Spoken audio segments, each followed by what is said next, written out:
Bienvenue au podcast Sac du Car. Mon nom est Didier Orméjus. Comme à l'habitude, je vais être accompagné par Marc-André Chaloux.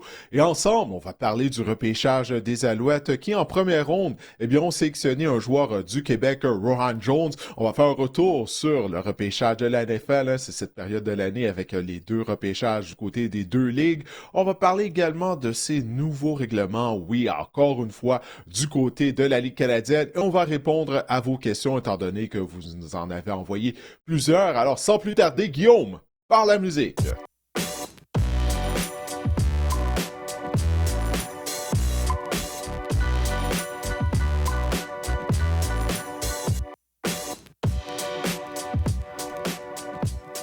Marc-André, les deux repêchages sont déjà derrière nous. Le camp d'entraînement des Alouettes va commencer le 10 mai. On dit souvent, là, le temps passe vite, mais c'est vraiment le cas. Là. C'est vraiment incroyable que les deux repêchages ont déjà eu lieu.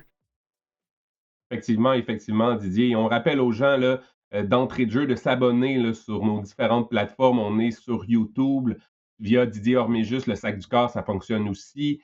On est sur Instagram, on est sur Facebook, le sac du corps également. On est sur toutes les plateformes d'écoute, Apple, Spotify, partout où vous trouvez vos podcasts préférés, vous pouvez nous écouter. Et c'est le bon moment de l'année. Là. Personnellement, moi, je suis un gars qui commence à travailler sur son terrain, là, sur mon gazon, ouvrir ma piscine, faire des choses à l'extérieur. Je peux prendre une pause dans le hamac, avoir le sac du corps là, dans les La oreilles. Je beauté pense de ne que pas c'est une... habiter sur l'île de Montréal.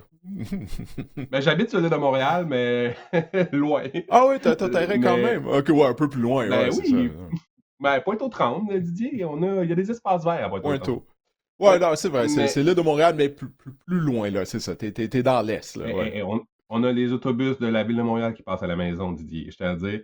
Mais tout ça Hmm. pour dire que, oui, c'est le temps, là, en travaillant sur votre terrain, les écouteurs, écoutez le podcast de Sac du Corps, essayez de se remettre un peu dans le bain aussi Mhm. avec les repêchages. Moi, je trouve que c'est une excellente idée. Ouais, laissez-nous vous accompagner lorsque vous allez faire votre ménage du printemps. Bref, là. Exact. Puis abonnez-vous également à la chaîne YouTube, à notre chaîne YouTube, parce que là, je regardais les chiffres. Je crois que 40%, plus de 40% des gens qui écoutent le podcast sont pas abonnés à la chaîne. Alors, si vous écoutez le podcast, ben, abonnez-vous, pourquoi pas, si vous aimez qu'est-ce que vous écoutez ou qu'est-ce que vous regardez. Et puis, ça nous donne un coup de pouce également.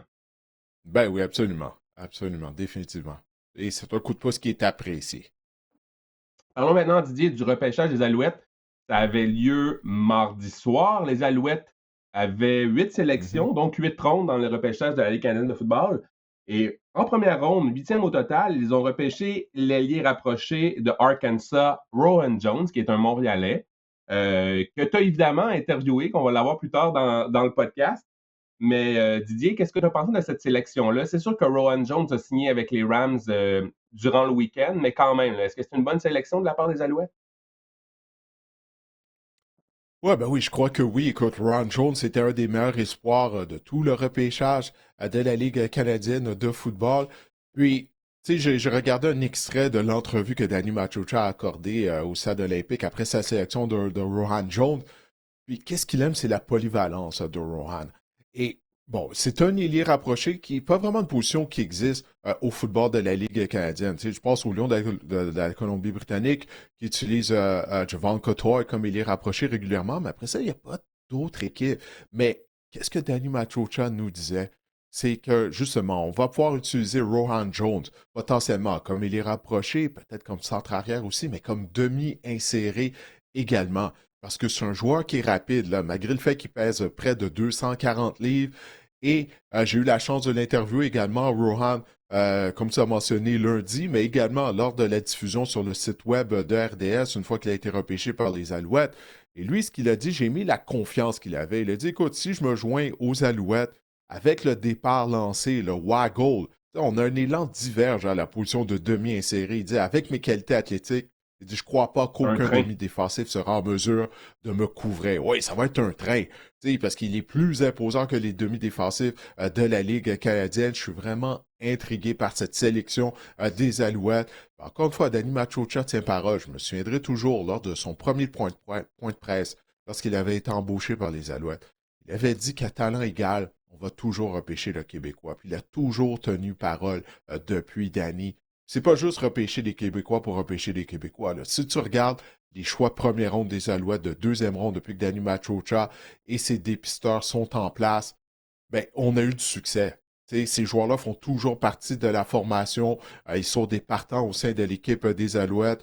On ne peut pas mettre en doute le succès que l'organisation montréalaise a eu depuis que Danny Machocha est DG de la formation. Alors oui, j'aime bien ce choix-là de Ron Jones. Puis les Alouettes avaient attendu au 17e, avec la 17e sélection qui était leur choix de deuxième ronde. D'aucune façon, Jones aurait été toujours disponible. En mettant sur la question de voir quand est-ce qu'il va se joindre avec les Alouettes. S'il se joint aux Alouettes, éventuellement, puis tu le sais comme moi, Marc-André, Danny Machocha, par le passé, il a pris ce pari-là avec des joueurs qui ont été soit repêchés par des équipes de la NFL ou du moins qui avaient signé un contrat à titre de joueur autonome. Marc-Antoine Éventuellement, Dequoy, ces joueurs-là se sont... Marc-Antoine Dequoy, ouais, voilà.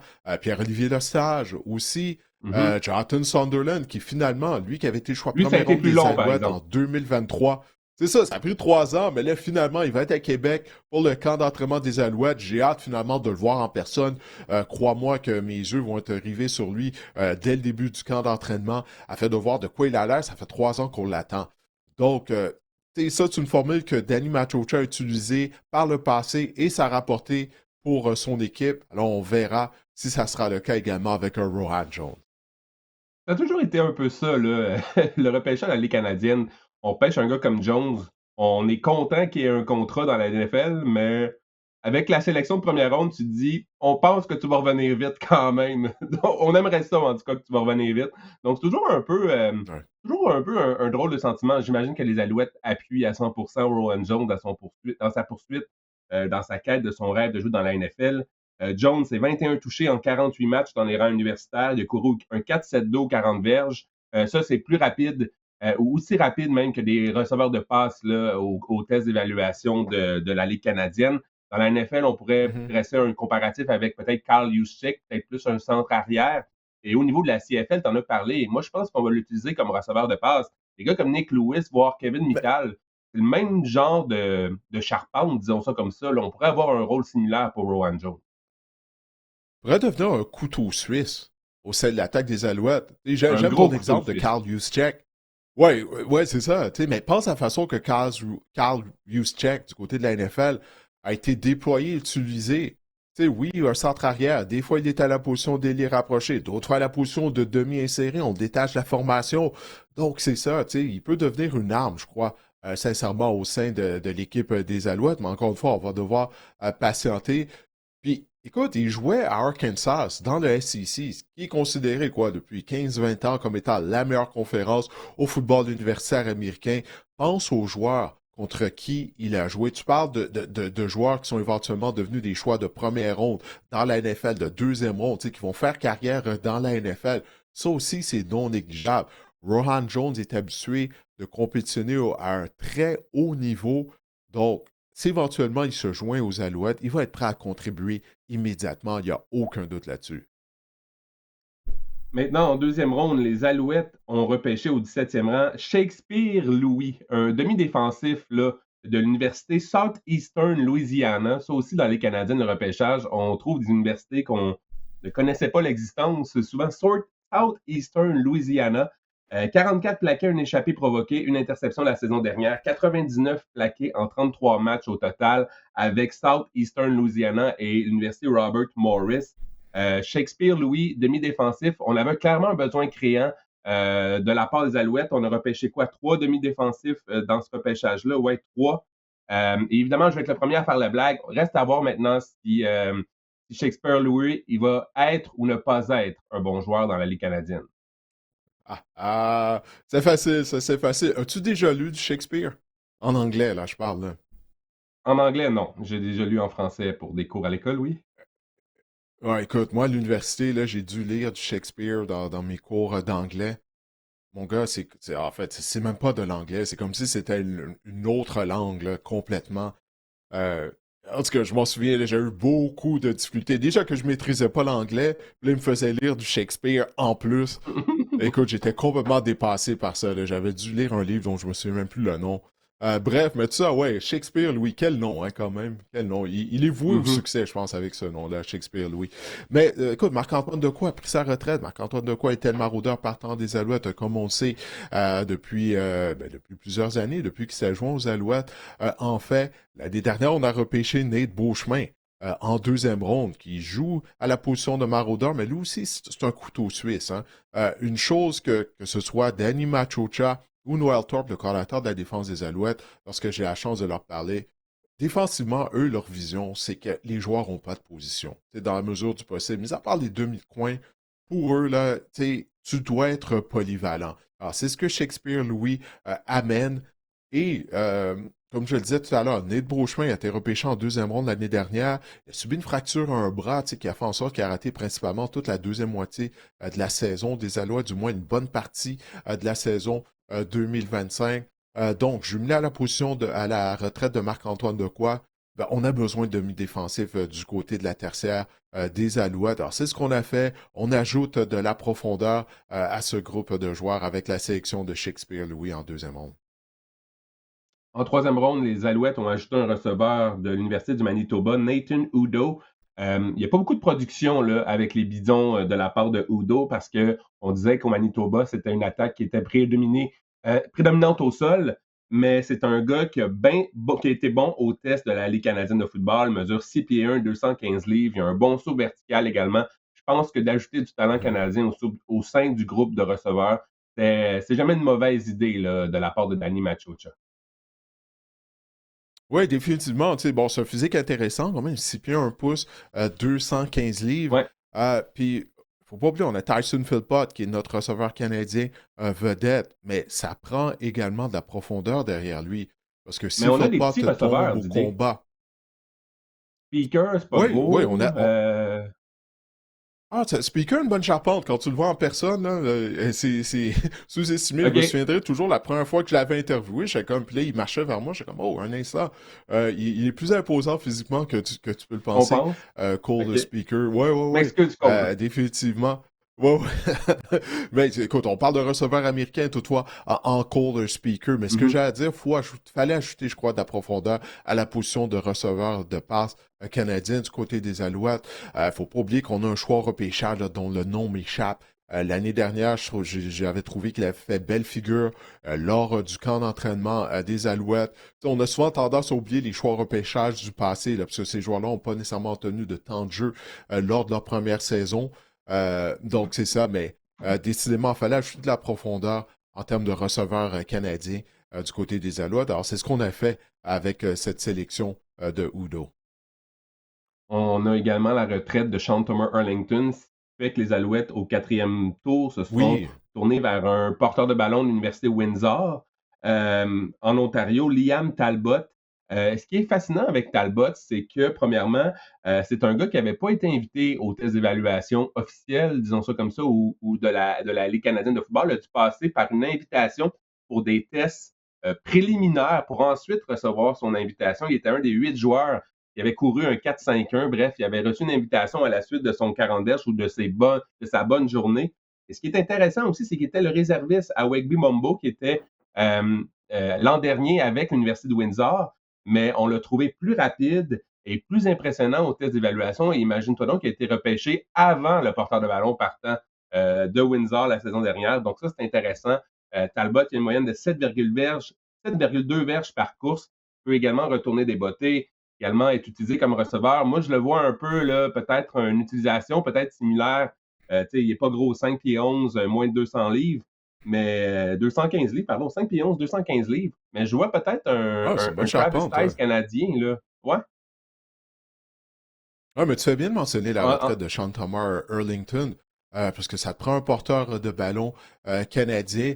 Qu'est-ce qui est particulier là, avant qu'on commence à enregistrer, tu m'as dit que le partant de l'Université de Manitoba, lui, il a été repêché en huitième ronde. ouais, Donc, c'est ça. c'est Mumbo, c'est- il c'est était bien ça repêché que en tu me dis? huitième ronde. Ouais. Exact. J'ai des questions pour le groupe d'entraîneurs des Bisons de l'Université du Manitoba, que le réservé s'est repêché avant le partant, mais bon. En tout cas, ça, c'est autre histoire, mais oui. Mais c'est ça, tu sais, j'ai parlé de la retraite de Marc-Antoine Dequoy, celle de Sean Thomas Hurlington. Et puis Earlington, bon, tu sais, il était même partant avec les Alouettes, mais ça pour dire, ça te prend un porteur de ballon canadien. Donc, il y avait un manque à ce niveau-là. Je sais qu'il y en a qui font déjà partie de la formation des Alouettes, mais il fallait ajouter du talent, de la profondeur. Alors, encore une fois, quand l'entraînement des Alouettes va commencer le 10 mai à Québec cette année, hein, le camp d'entraînement des Alouettes qui change de ville aux 2 ans ou à peu près. Alors, j'ai bien hâte là, d'avoir la chance de voir ces joueurs-là en personne pour la première fois, puis de voir de quelle façon ils vont performer sur le terrain. Euh, Mais comme tu... écoute, Ouais, vas-y, Marc-André. je voulais juste dire, est-ce que c'était Hakeem Harris que tu cherchais, que le receveur de passe? Oui, Hakim Harris, ouais. Ouais, qui a démontré des Peut-être belles dire en, choses lors du camp d'entraînement receveur canadien l'année dernière lors peut-être de sa première année, oui. Peut-être y aller en rafale là, pour les autres sélections en cinquième ronde. 45 au total. Les Alouettes ont repêché le demi-défensif de Windsor également, Harrison Daly, surtout un gars d'unité spéciale, CC3, 218 livres. Livre a été nommé sur la deuxième équipe d'étoiles en Ontario en 2025. C'est un gars qu'on dit qui pulvérise ses opposants, donc un gars qui cogne fort, comme on dit. En sixième ronde, 55e au total, les Alouettes ont choisi un botteur, le botteur de McMaster, Michael Horvat, 82,4 de taux de réussite sur ses bottées de placement. Il est également bon sur les dégagements, une moyenne de 46 verges par dégagement la saison dernière. Et en septième ronde, Sirius McGarrell, demi-défensif encore une fois de Northern Illinois. C'est un gars qui était réserviste à l'Université Northern Illinois, qui va spécialement commencer sur les unités spéciales, on peut le voir. 31 plaqués en 31 matchs avec Northern Illinois. Et en huitième ronde, le Québécois Zachary Hood, receveur de passe qui jouait à Saint-FX, une moyenne de 17 verges par catch et 83 verges sur réception par match avec les X-Men de Saint-FX. Donc voilà, ça complète le repêchage des Alouettes.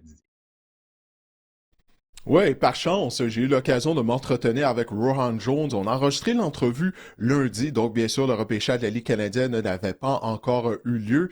Alors, ben, je vous invite à écouter ou à regarder mon entretien avec le choix de première ronde des Alouettes, étant donné que je lui parlais avant le repêchage. Je vais quand même demander à quel point il est ouvert de faire carrière dans la Ligue canadienne, s'il n'est pas en mesure de percer la formation des Rams de Los Angeles. Vous allez voir que Rohan Jones, ben, c'est un jeune footballeur qui a énormément confiance en ses habilités. Alors voici mon entretien avec Rohan Jones des Rams de Los Angeles, mais également des Alouettes de Montréal.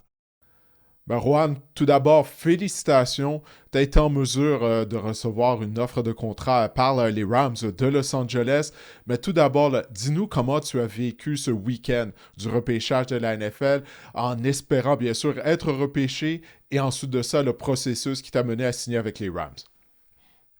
Ouais, dans le fond, c'était une grosse fin de semaine, remplie d'émotions, c'est sûr, mais ça, j'étais pas trop nerveux. C'était plutôt juste tu sais, excité de voir c'est quoi mon prochain chapitre. C'est que ça soit, comme tu as dit, drafté en fin du repêchage ou signé directement après. C'était vraiment ça la situation donc je me retrouvais. Puis, c'est comme j'ai eu l'appel des Rams au début du septième round, dans le fond, qui disait, regarde, on va soit pas te drafter avec le prochain pick, mais on voudrait te signer, genre, finaliser ça maintenant. Puis, tu sais, après avoir parlé à entre 15 et 20 équipes, tu sais, à la fin du draft, juste voir les opportunités, je pense que les Rams, c'était le meilleur fit. Donc, on a rendu ça officiel, puis je suis un peu plus content. Ouais, qu'est-ce qui a fait que pour toi, les Rams, c'était justement le meilleur fit? Je pense que c'est juste leur utilisation de la position de tight end. Je pense qu'ils ont joué 31% de 13 personnel, donc c'est 3 tight ends sur le terrain l'année passée. Puis, tu sais, ils ont des bons joueurs vétérans à la position qui sont en mesure de, tu sais, comme, je peux vraiment apprendre de eux. Puis en même temps, tu sais, je pense qu'ils m'ont pas signé pour aucune raison. Je pense qu'ils ont une vision pour moi. Puis mon versatility de la position, tu sais, je pense pas que je suis un talent traditionnel. Je pense qu'il y a des choses que je fais qui les attraient beaucoup. Puis je pense que la relation que j'avais bâtie avec les coachs tu sais, entre mon Pro Day à cette fin de semaine, je pense que j'aurais parlé beaucoup. Tu sais, on a pu build a relationship au cours de ce mois-là. Puis je pense que ça faisait du sens des deux côtés. Puis on a rendu ça officiel. Ouais, pour les gens qui t'ont pas vu jouer, dis-nous justement là, quel genre d'élite rapproché que tu es, là. Quelles sont tes forces, puis qu'est-ce que tu penses, qu'est-ce que tu souhaites en fait démontrer aux Rams lorsque tu vas te présenter sur le terrain. Je pense que c'est juste tu sais, je suis extrêmement versatile. C'est que ce soit attrapant des passes, en bloquant ou en courant avec la balle, je pense que je suis extrêmement versatile. Puis j'ai beaucoup de upside puis de potentiel. Je pense que tu sais, mon jeu est vraiment explosif. Puis tu sais, depuis ma deuxième année universitaire, on m'a nommé un offensive weapon. Puis j'ai gardé ce terme-là pour mon arrière en position. Tu sais, je pense pas que je suis un talent traditionnel, mais je suis pas non plus un receveur ou un running back. Je pense que c'est un weapon offensif que tu peux mettre un peu partout. Puis j'aide l'équipe de toutes les façons que je peux, que ce soit sur les unités spéciales ou en offensive. Donc, je pense que c'est juste un package de skills et d'athlétisme que les Rams ont vraiment aimé. Ouais, définitivement, il n'y a aucun doute là-dessus, là, s'il t'amène. Dis-nous, tu sais, c'est la réalisation d'un rêve. Tu sais, tout au long du week-end, on a vu des vidéos des joueurs très émotifs lorsque les équipes les Mhm. ont appelés. Je crois même avoir vu passer une vidéo de toi sur Instagram.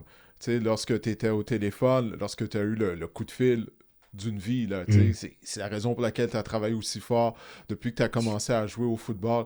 Fait que, raconte-nous ça, tu sais, qu'est-ce que tu as ressenti au moment de l'appel, toutes les émotions que tu as ressenties. Ouais, tu sais, je pense que la fois, ils m'ont appelé, ils m'ont dit tout ça, comme qu'ils voulaient faire signer un contrat, tout ça. Je pense que tu sais, j'étais vraiment content, puis j'étais vraiment, tu sais, vraiment joyeux, super content. Puis c'est vraiment quand le coach il m'a dit genre, well, congrats, you're officially a Ram. J'étais comme, wow, comme, tu sais, c'est là que j'ai remarqué comme, wow, tu sais, j'avais les larmes aux yeux, j'étais comme, tu sais, toutes ces années-là, comme tu dis, de travail, tu sais, du secondaire au cégep, cégep à l'université, puis tu sais, passer à travers des hauts puis des bas de ma carrière, tu sais, 4 ans à l'université, 3 écoles. Je pense que tu sais, c'est juste la réalisation de comme, tout ce que j'ai fait pour me rendre jusqu'ici, ça a valu la peine. Puis là, tu sais, comme tu dis, c'est l'appel d'une vie. Puis quand t'entends ça, genre, tu es officiellement un joueur des Los Angeles Rams, c'était comme, wow, genre, tu sais, comme, tout ce que j'ai fait, ça a marché pour m'amener à cette journée-là. Ouais, puis il y a plusieurs jeunes footballeurs, tu sais, qui écoutent ou qui regardent le podcast. Si tu avais un message à leur donner, tu sais, je demande ça souvent aux joueurs que j'interviewe parce que je trouve que c'est important, surtout que, tu sais, il y a de plus en plus de Québécois qui se rendent à la NFL. Ce qu'on voyait pas, tu sais, il y a une dizaine d'années, 10, 12 ans, tu Mhm, sais, il y avait Laurent Duvernay-Tardif, puis après ça, il y a plusieurs autres joueurs, tu sais, Benjamin Saint-Just, Anthony Auclair, Mathieu Bergeron présentement avec les Falcons. Puis maintenant, on te souhaite d'être en mesure de te tailler un poste avec les Rams afin d'ajouter ton nom à mhm. cette liste. Mais quel message que tu as, tu sais, pour les jeunes footballeurs québécois qui nous écoutent, qui écoutent notre entretien, tu sais, comme toi, tu sais, qui ont passé par le système collégial ici, puis là, qui rêvent justement là, de faire comme toi, de suivre dans tes pas, puis dans les pas des autres joueurs québécois. Si tu avais un message à leur donner, là, ça serait quoi? Ouais, je pense, tu sais, comme tu as dit, les jeunes de nos jours, ils ont encore plus d'opportunités que, tu sais, moi j'avais, ou les gars avant moi, comme Ben Saint-Just et tout, ils avaient. Donc, je pense que c'est juste prendre le full potentiel de leurs opportunités, et jamais lâcher, vraiment être positif, parce que comme moi, je l'ai vécu, tu sais, avant c'était un rêve, j'ai transformé mon rêve en un but, puis là j'ai atteint mon but, je suis à la porte, c'est juste à moi de finir la job. Fait que, tu sais, je pense juste comme de prendre tes rêves au sérieux, d'y croire, puis de travailler chaque jour envers ton rêve. Tu sais, si tu prends une journée que toi tu travailles pas, il y a un autre gars quelque part d'autre qui travaille. Donc je pense juste, tu sais, prendre les opportunités une à la fois, travailler fort, jamais lâcher, puis tu sais, prendre ça au sérieux. Puis tu sais, je pense que une fois que tu réalises que ton rêve c'est possible, comme c'est vraiment possible, ça devient juste tellement plus important parce que comme je me réveille chaque jour avec le purpose de comme je travaille chaque jour, je vais à la NFL. Je travaille chaque jour, je veux. Tu sais, puis c'est même pas juste le sport, ça peut être pour ta job de rêve, ton éducation. Tu sais. Si tu veux devenir un avocat chaque jour, tu dois te réveiller en disant qu'est-ce que je vais faire aujourd'hui pour devenir le meilleur avocat possible. Donc, je pense que c'est vraiment juste travailler fort puis être persévérant, vraiment. Ouais, ben écoute, c'est vraiment un beau message là, pour les jeunes footballeurs qui nous écoutent et qui nous regardent. Puis tu n'auras pas vraiment le temps de chômer, là, parce que dès la semaine prochaine, tu vas là, à Los Angeles. Parle-nous de ça, là, c'est quoi la suite des choses? Ouais, dans le fond, tu sais, comme tu as dit, le 7 mai, j'arrive là-bas. Tu sais, dès que j'arrive, je vais recevoir un playbook, du gear, puis je vais devoir faire un medical test, des tests physiques, tout ça, pour être sûr que tout est en ordre. Puis après ça, on commence les pratiques le lendemain, vraiment. Donc, il n'y a pas vraiment le temps de niaiser, c'est one thing onto the next. Tu sais, j'ai une fini ma carrière universitaire. Après ça, c'est la transition à tu sais, le Pro Day Training, préparation pour le draft. Mhm. Puis là, c'est directement genre, ben là, t'es dans la NFL, c'est temps d'y aller puis d'aller gagner ton spot. Donc, comme tu as dit, on n'a pas le temps de niaiser. Il faut t'apprendre un playbook à apprendre, il faut que tu restes en forme, puis il faut que tu ailles produire sur le terrain. Ouais, puis comme si tout ça, là, c'était pas suffisant, là, pour les gens, on va lever le voile un peu. On enregistre le podcast lundi après-midi. Mardi soir, il y a le repêchage de la Ligue canadienne de football. Tu vas être certainement Mhm. être repêché. Comment tu vis ça, là, tu sais, dans cette tempête-là, là, tu sais, d'avoir signé avec les Rams, d'avoir regardé le repêchage. Puis là, il y a un autre repêchage qui s'en vient, celui de la Ligue Mhm. canadienne. Est-ce que tu vas y porter attention? Ouais, c'est sûr que tu sais, c'est pas autant stressant, je dirais, que tu sais, le draft de la NFL de cette fin de semaine pour moi. Mais je me considère extrêmement choyé d'être Canadien parce que tu sais, je pense que la carrière moyenne dans la NFL, c'est à peu près 4 ans. Donc, tu sais, moi, tu sais, mon rêve, ce serait de jouer 10 15 ans dans la NFL, mais étant réaliste, ta carrière pourrait durer 3 mois quand elle pourrait durer 10 ans. Donc, moi, je suis juste choyé d'avoir l'opportunité que, tu sais, quand mon temps dans la NFL se termine, Et si mon corps est encore en shape pour tout ça, je pourrais continuer à jouer au football dans la CFL pour représenter mon pays. Donc, je trouve que c'est vraiment une belle opportunité que beaucoup d'Américains n'ont pas. Tu sais, j'ai beaucoup de mes amis qui, eux, sont dans la même situation que moi. Et c'est comme si tu fais pas le roster d'ici 2 mois, ben, tu vas avoir une job, tu vas, pas, tu sais, tu vas plus jamais jouer au football. Donc, je suis vraiment content d'avoir cette opportunité-là de, tu sais, comme j'ai un plan B à ma carrière de football, mais comme tu as dit, c'est live, c'est vraiment 100% vers la NFL, puis vers essayer de faire cette équipe, puis d'avoir une longue carrière.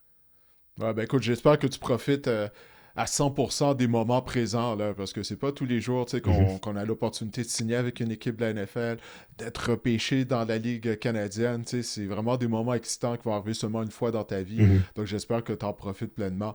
Écoute, je sais que tu es en demande, tu as plusieurs demandes d'entrevue et tout, tu as un horaire chargé présentement, mais si tu pouvais nous parler de ton ancien carrière avec les Razorbacks, Talon Green. Il est allé au camp d'évaluation au Combine. Écoute, il a offert toute une performance, des meilleures performances à la position de carrière au Combine. Qu'est-ce que tu peux nous dire à son sujet, lui qui a été un choix de sixième ronde finalement lors du dernier repêchage? Mhm. Tu sais, je pense que c'était juste un. C'était vraiment. Athlétiquement, il y a même pas rapport, là. C'est juste un athlète de fou.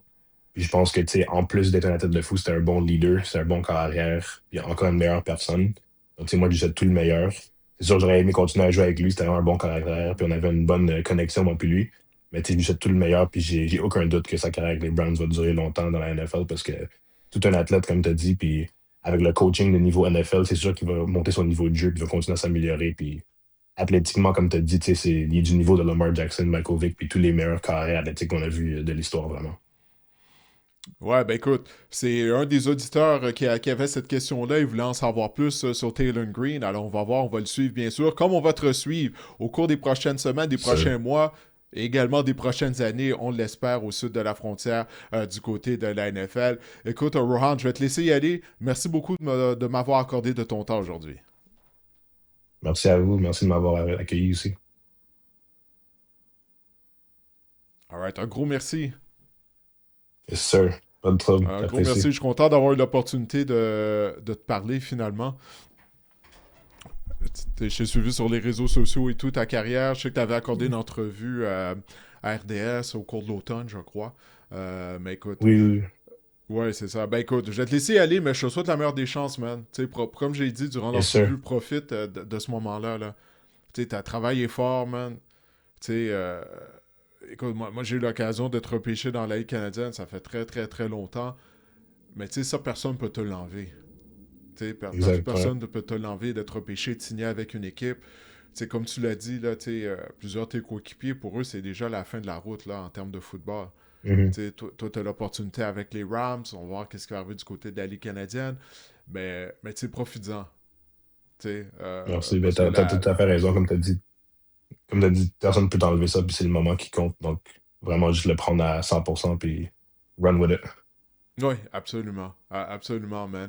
Ben écoute, Rohan, la meilleure des chances, man. Porte-toi bien, puis j'espère qu'on va avoir l'opportunité de se parler dans le futur. Puis encore une fois, merci de m'avoir Yes, accordé sir. ton temps aujourd'hui, man. C'est vraiment apprécié. Yes, sir. On se parle bientôt. Merci. Ouais, ouais, for sure. Allez, ciao, ciao.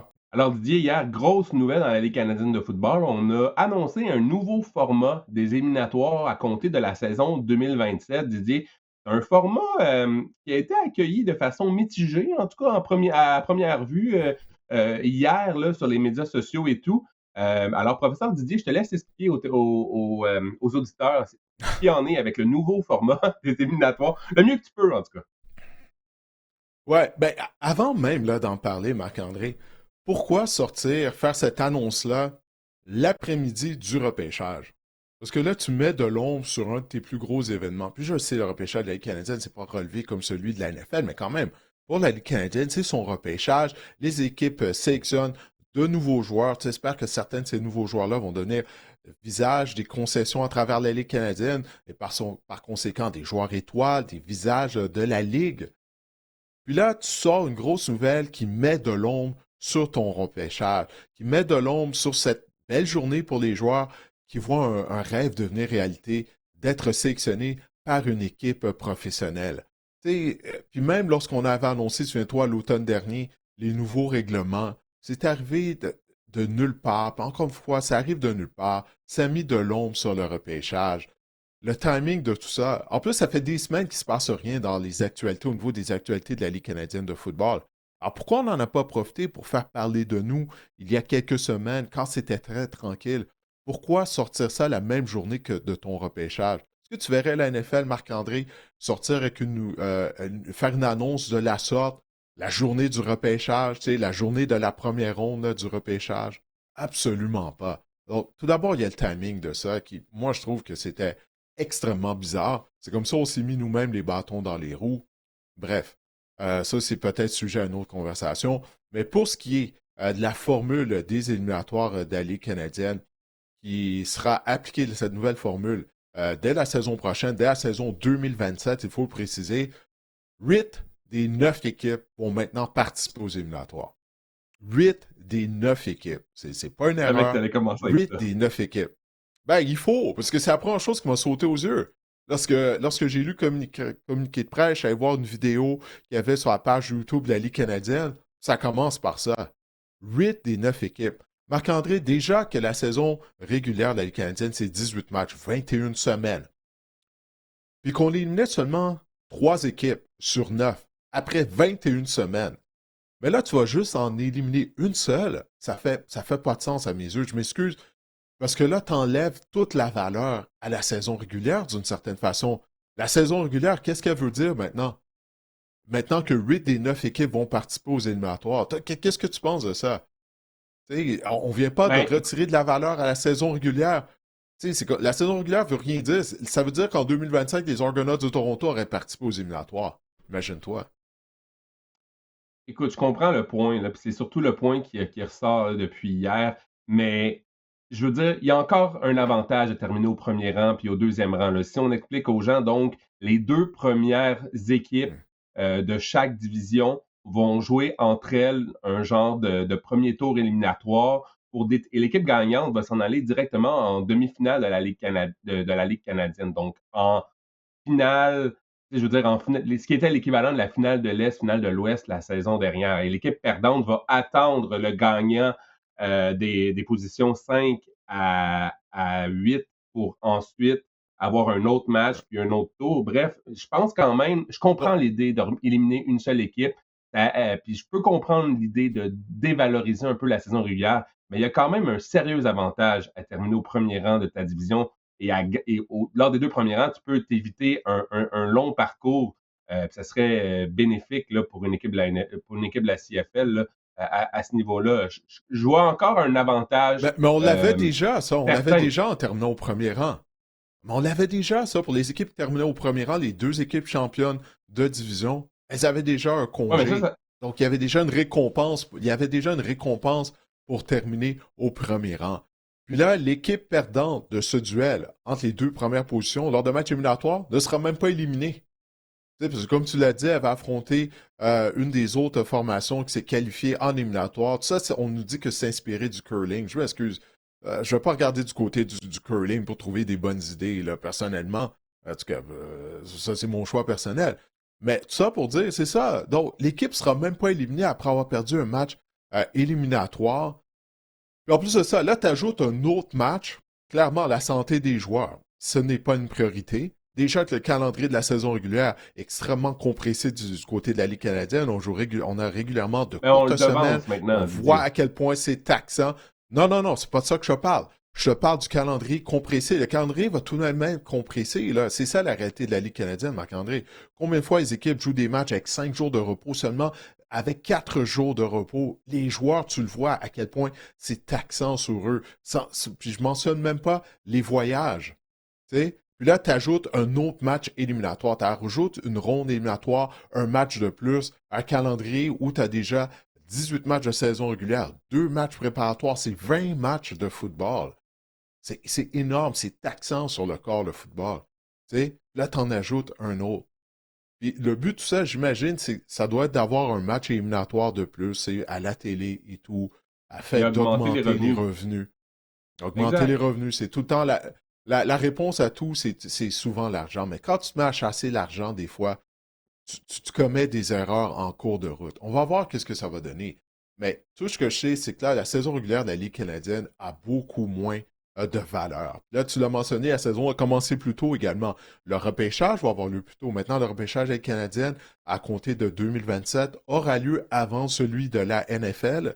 Ça, je crois que ça vaut la peine de le mentionner. Le camp d'évaluation, le combine, si on vient d'en parler en parlant des choix repêchage des Alouettes, ça aussi, ça va avoir lieu plus tôt. Donc, tout le calendrier de la saison morte va changer du côté de la Ligue canadienne. Donc, en bref, tu peux voir, je ne suis pas vraiment un fan de ces changements-là. À chaque fois il y a du changement, il y a toujours de la résistance du côté des partisans, des amateurs. Et des fois, une fois que le temps passe, on se rend compte, ben, les changements, finalement, c'était pour le mieux. On verra, ça va être le cas du côté de la Ligue canadienne. Moi, j'ai des doutes, comme tu peux le voir clairement. Toi, tu sembles être plus, je ne veux pas dire Nuancé. enthousiaste, mais tu sembles voir ça plus de meilleur œil que moi. Tu sais, moi, je me dis de laisser la chance aux coureurs. Il y a des gens qui ont réfléchi à ça. J'imagine on va peut-être découvrir également du positif dans tout ça. Tu sais, je veux pas parler de hockey, mais je vais le faire. Tu sais, au début, le tournoi des 4 nations, là, les gens étaient comme, mon Dieu, c'est quoi ce tournoi-là en plein milieu de la saison? Puis finalement, ça a créé un engouement sans pareil. Donc, peut-être qu'on va découvrir quelque Mhm. chose. Et le fait de commencer la saison au mois de mai, moi, je trouve que c'est une bonne idée de profiter de ces mois d'été-là, où la Ligue canadienne règne parce que si on peut, c'est ça, éviter d'être en même temps que la NFL, on va se dire la NFL gagnera tout le temps. Je pense que c'est une bonne idée. En fait, une bonne idée à explorer. J'imagine qu'il y a Ouais. des gens qui ont réfléchi à ça, Non, ça, ouais. mais moi, Ouais. je trouve que c'est bien. Tu sais, au mois de mai, il fait quand même déjà assez chaud au Québec, au Canada, pour jouer au foot, même s'il fait un peu froid, Marc-André, c'est pas grave.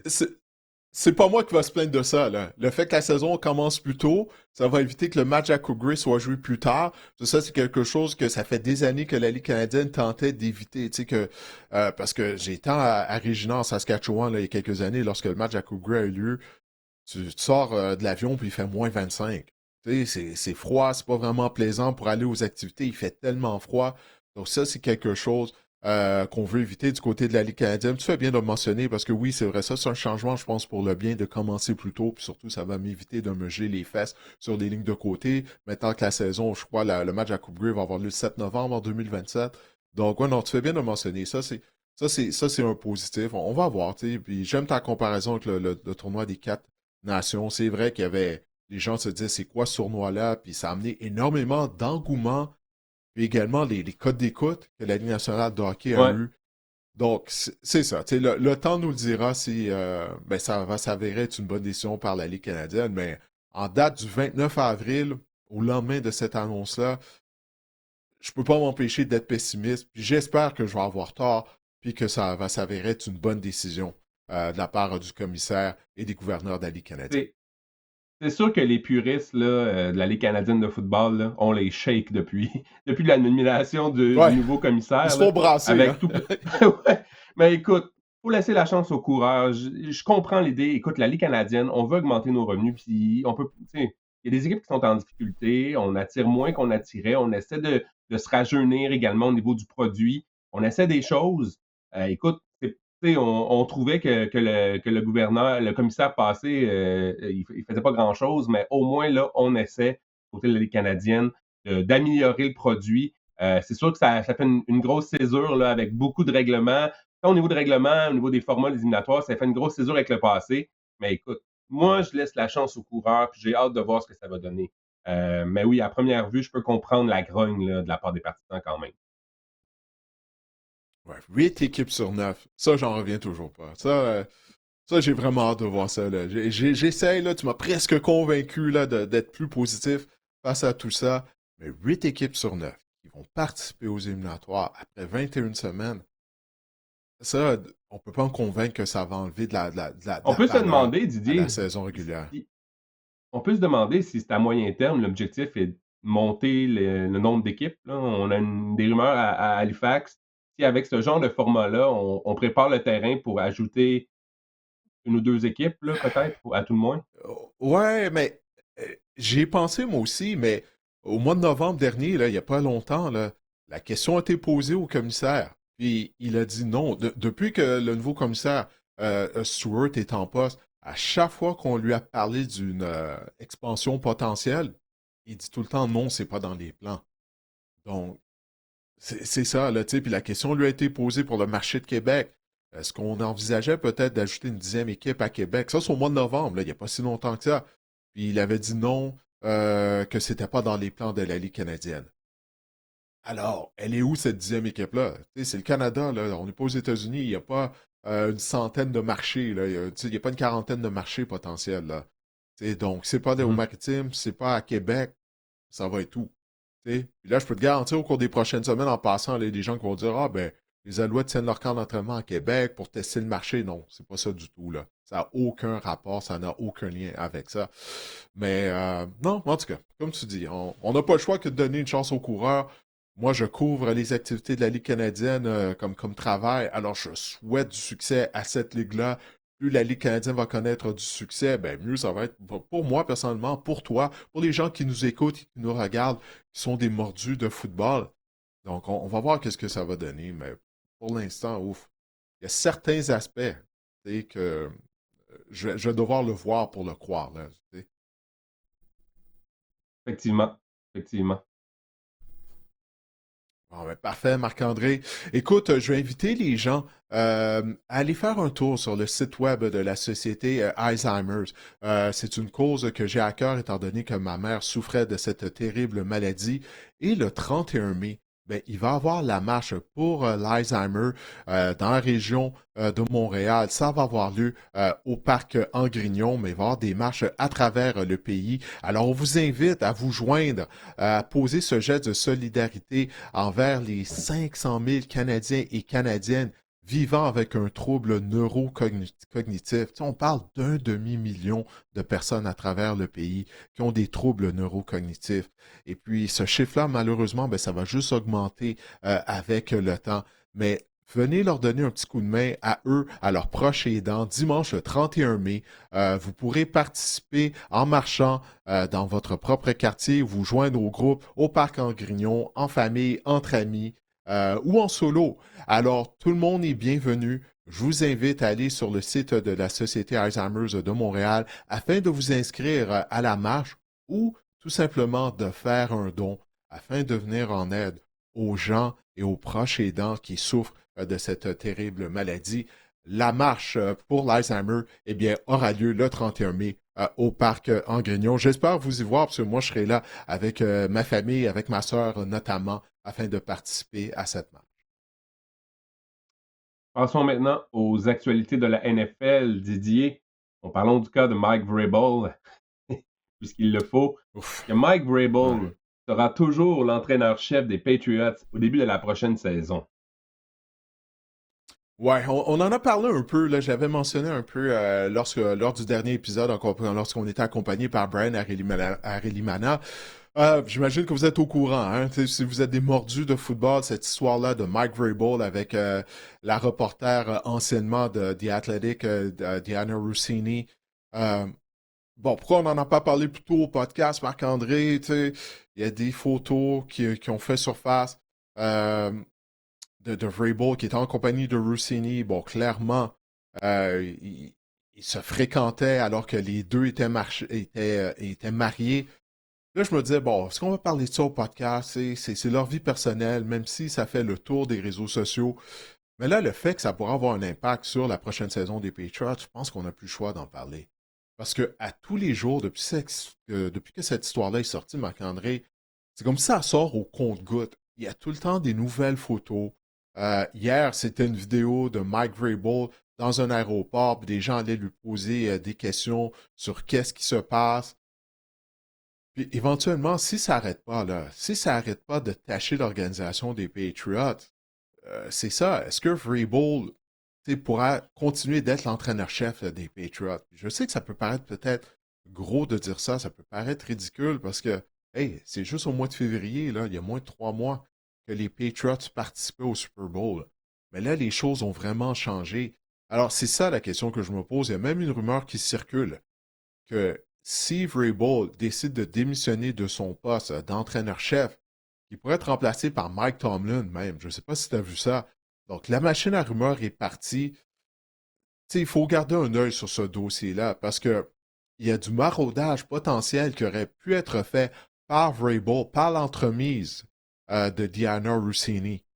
Tu sais? Donc, c'est à ce niveau-là que potentiellement, ça pourrait avoir un impact sur la sécurité d'emploi de l'entraîneur-chef des Patriots.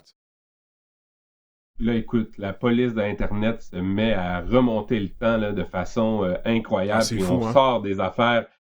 Écoute, juste l'affaire A.J. Brown, qui y avait des rumeurs qu'il l'envoyait aux Patriots de la Nouvelle-Angleterre, mais c'est Diana Rossini qui avait sorti le scoop, entre guillemets, de ça. Mais c'est ça. Je veux dire, ça s'est passé d'adultère, de vie privée à, écoute, il y a peut-être eu, comme tu l'as dit, du maraudage, des informations qu'on coulait que Diana Rossini disait à Mike Vrabel et ainsi de suite. Là, je pense que ça devient. La NFL a encore dit, a encore rappelé qu'elle s'en lavait les mains, qu'elle n'allait pas investiguer. Mais quand même, j'ai hâte de voir le dénouement de tout ça parce que oui, c'est une affaire d'adultère, mais ça concerne plus que ces deux individus-là. Ça concerne les organisations. On peut même remonter à l'époque des Titans là, du Tennessee également. Euh, Écoute, j'ai hâte de voir Didier. J'ai hâte de voir où on va s'en aller avec ça. Et est-ce que je pense que, pour répondre à la question, est-ce que je pense que Mike Vrabel va être l'entraîneur-chef des Pats au début de la prochaine saison? En ce moment, je dirais oui. Je veux dire, j'imagine que ça va se calmer. Mais écoute, si on finit par trouver vraiment des vices cachés et tout, là, le fait de maraudage, là, je pense que Mike Vrabel n'aura peut-être pas le choix de démissionner, mais c'est fascinant à quel point cette histoire-là, d'un gars qui venait de gagner l'entraîneur-chef de l'année, c'est fou à quel point ça a pris des proportions démesurées, puis écoute, ça aurait pu ruiner ce qui s'en allait d'être un pas pire séjour là, pour Mike Vrabel avec les Patriots jusqu'ici. Ouais, écoute, pour répondre à la question, moi aussi, je crois qu'il va être en poste au mois de septembre. Mais encore une fois, tous les jours, il y a des nouveaux détails sur cette histoire-là qui sortent. Tu sais, Dieu seul sait qu'est-ce qui va sortir d'ici le mois de septembre, d'ici l'ouverture des camps d'entraînement en vue de la saison. Mais c'est vraiment l'aspect maraudage. Puis comme tu l'as dit, Roger Goodell, la semaine dernière, la question lui a été posée au cours du week-end du repêchage. Il a dit que c'était ben, qu'est-ce que tu as dit? C'était une histoire d'adultère plutôt que ça concernait la vie privée de Mike Vrabel, qu'il allait avoir aucune sanction. Mais s'il y a d'autres détails qui sortent éventuellement, peut-être qu'on va changer d'avis, mais en même temps, tu sais, il y a tellement de reporters qui couvrent les activités quotidiennes de la NFL. Tu sais, puis même dans les médias, les gens qui couvrent la NFL, c'était long avant qu'ils en parlent. Tu sais, fait que c'est ça, là, tu sais, les gens sur X sont partis avec cette histoire-là. Ce sont les gens sur X qui ont creusé, là, qui ont fait le travail d'enquête. Parce que les journalistes n'en parlaient pas. Donc, tu sais, il y a quelque chose de louche là-dedans. Tu sais, on peut pas avoir. C'est difficile de ne pas avoir le feeling qu'il n'y a pas d'autre chose. Tu sais, qu'on n'essaie pas de cacher quelque chose. Puis là, est-ce qu'on tombe dans les complots ou quoi en s'aventurant là-dessus? Tu sais, c'est ça qui est délicat dans tout ça, tu sais. En tout cas, personnellement, je trouve. Je t'avais-tu déjà conté, Didier, que j'avais déjà rencontré Diana Rossini dans un tailgate à Buffalo lors d'un match des Bills? Ah oui? Non, non, tu m'as jamais Ouais, raconté ça, non? ouais, elle se promenait dans le tailgate, puis avec mes amis, on jouait, écoute, on appelle ça le jeu de couilles, là, tu sais, c'est un truc avec des ficelles avec deux boules qu'on lance sur des poteaux, genre, Je suis pas pour faire familier des avec points. ce jeu-là, non. Ben, c'est un jeu de camping, là, un jeu d'été. Bref, on avait amené ce jeu-là pour jouer. Moi, j'appelle ça Ah, les ok, couilles, je suis ben, désolé. c'est pour ça, Fait que camping, c'est pas pour moi, ça. Ça, c'est Diana pas pour Rossini, moi, elle se camping. demandait J'ai besoin d'être comment dans un fonctionnait le chalet, jeu. pas sous une tente.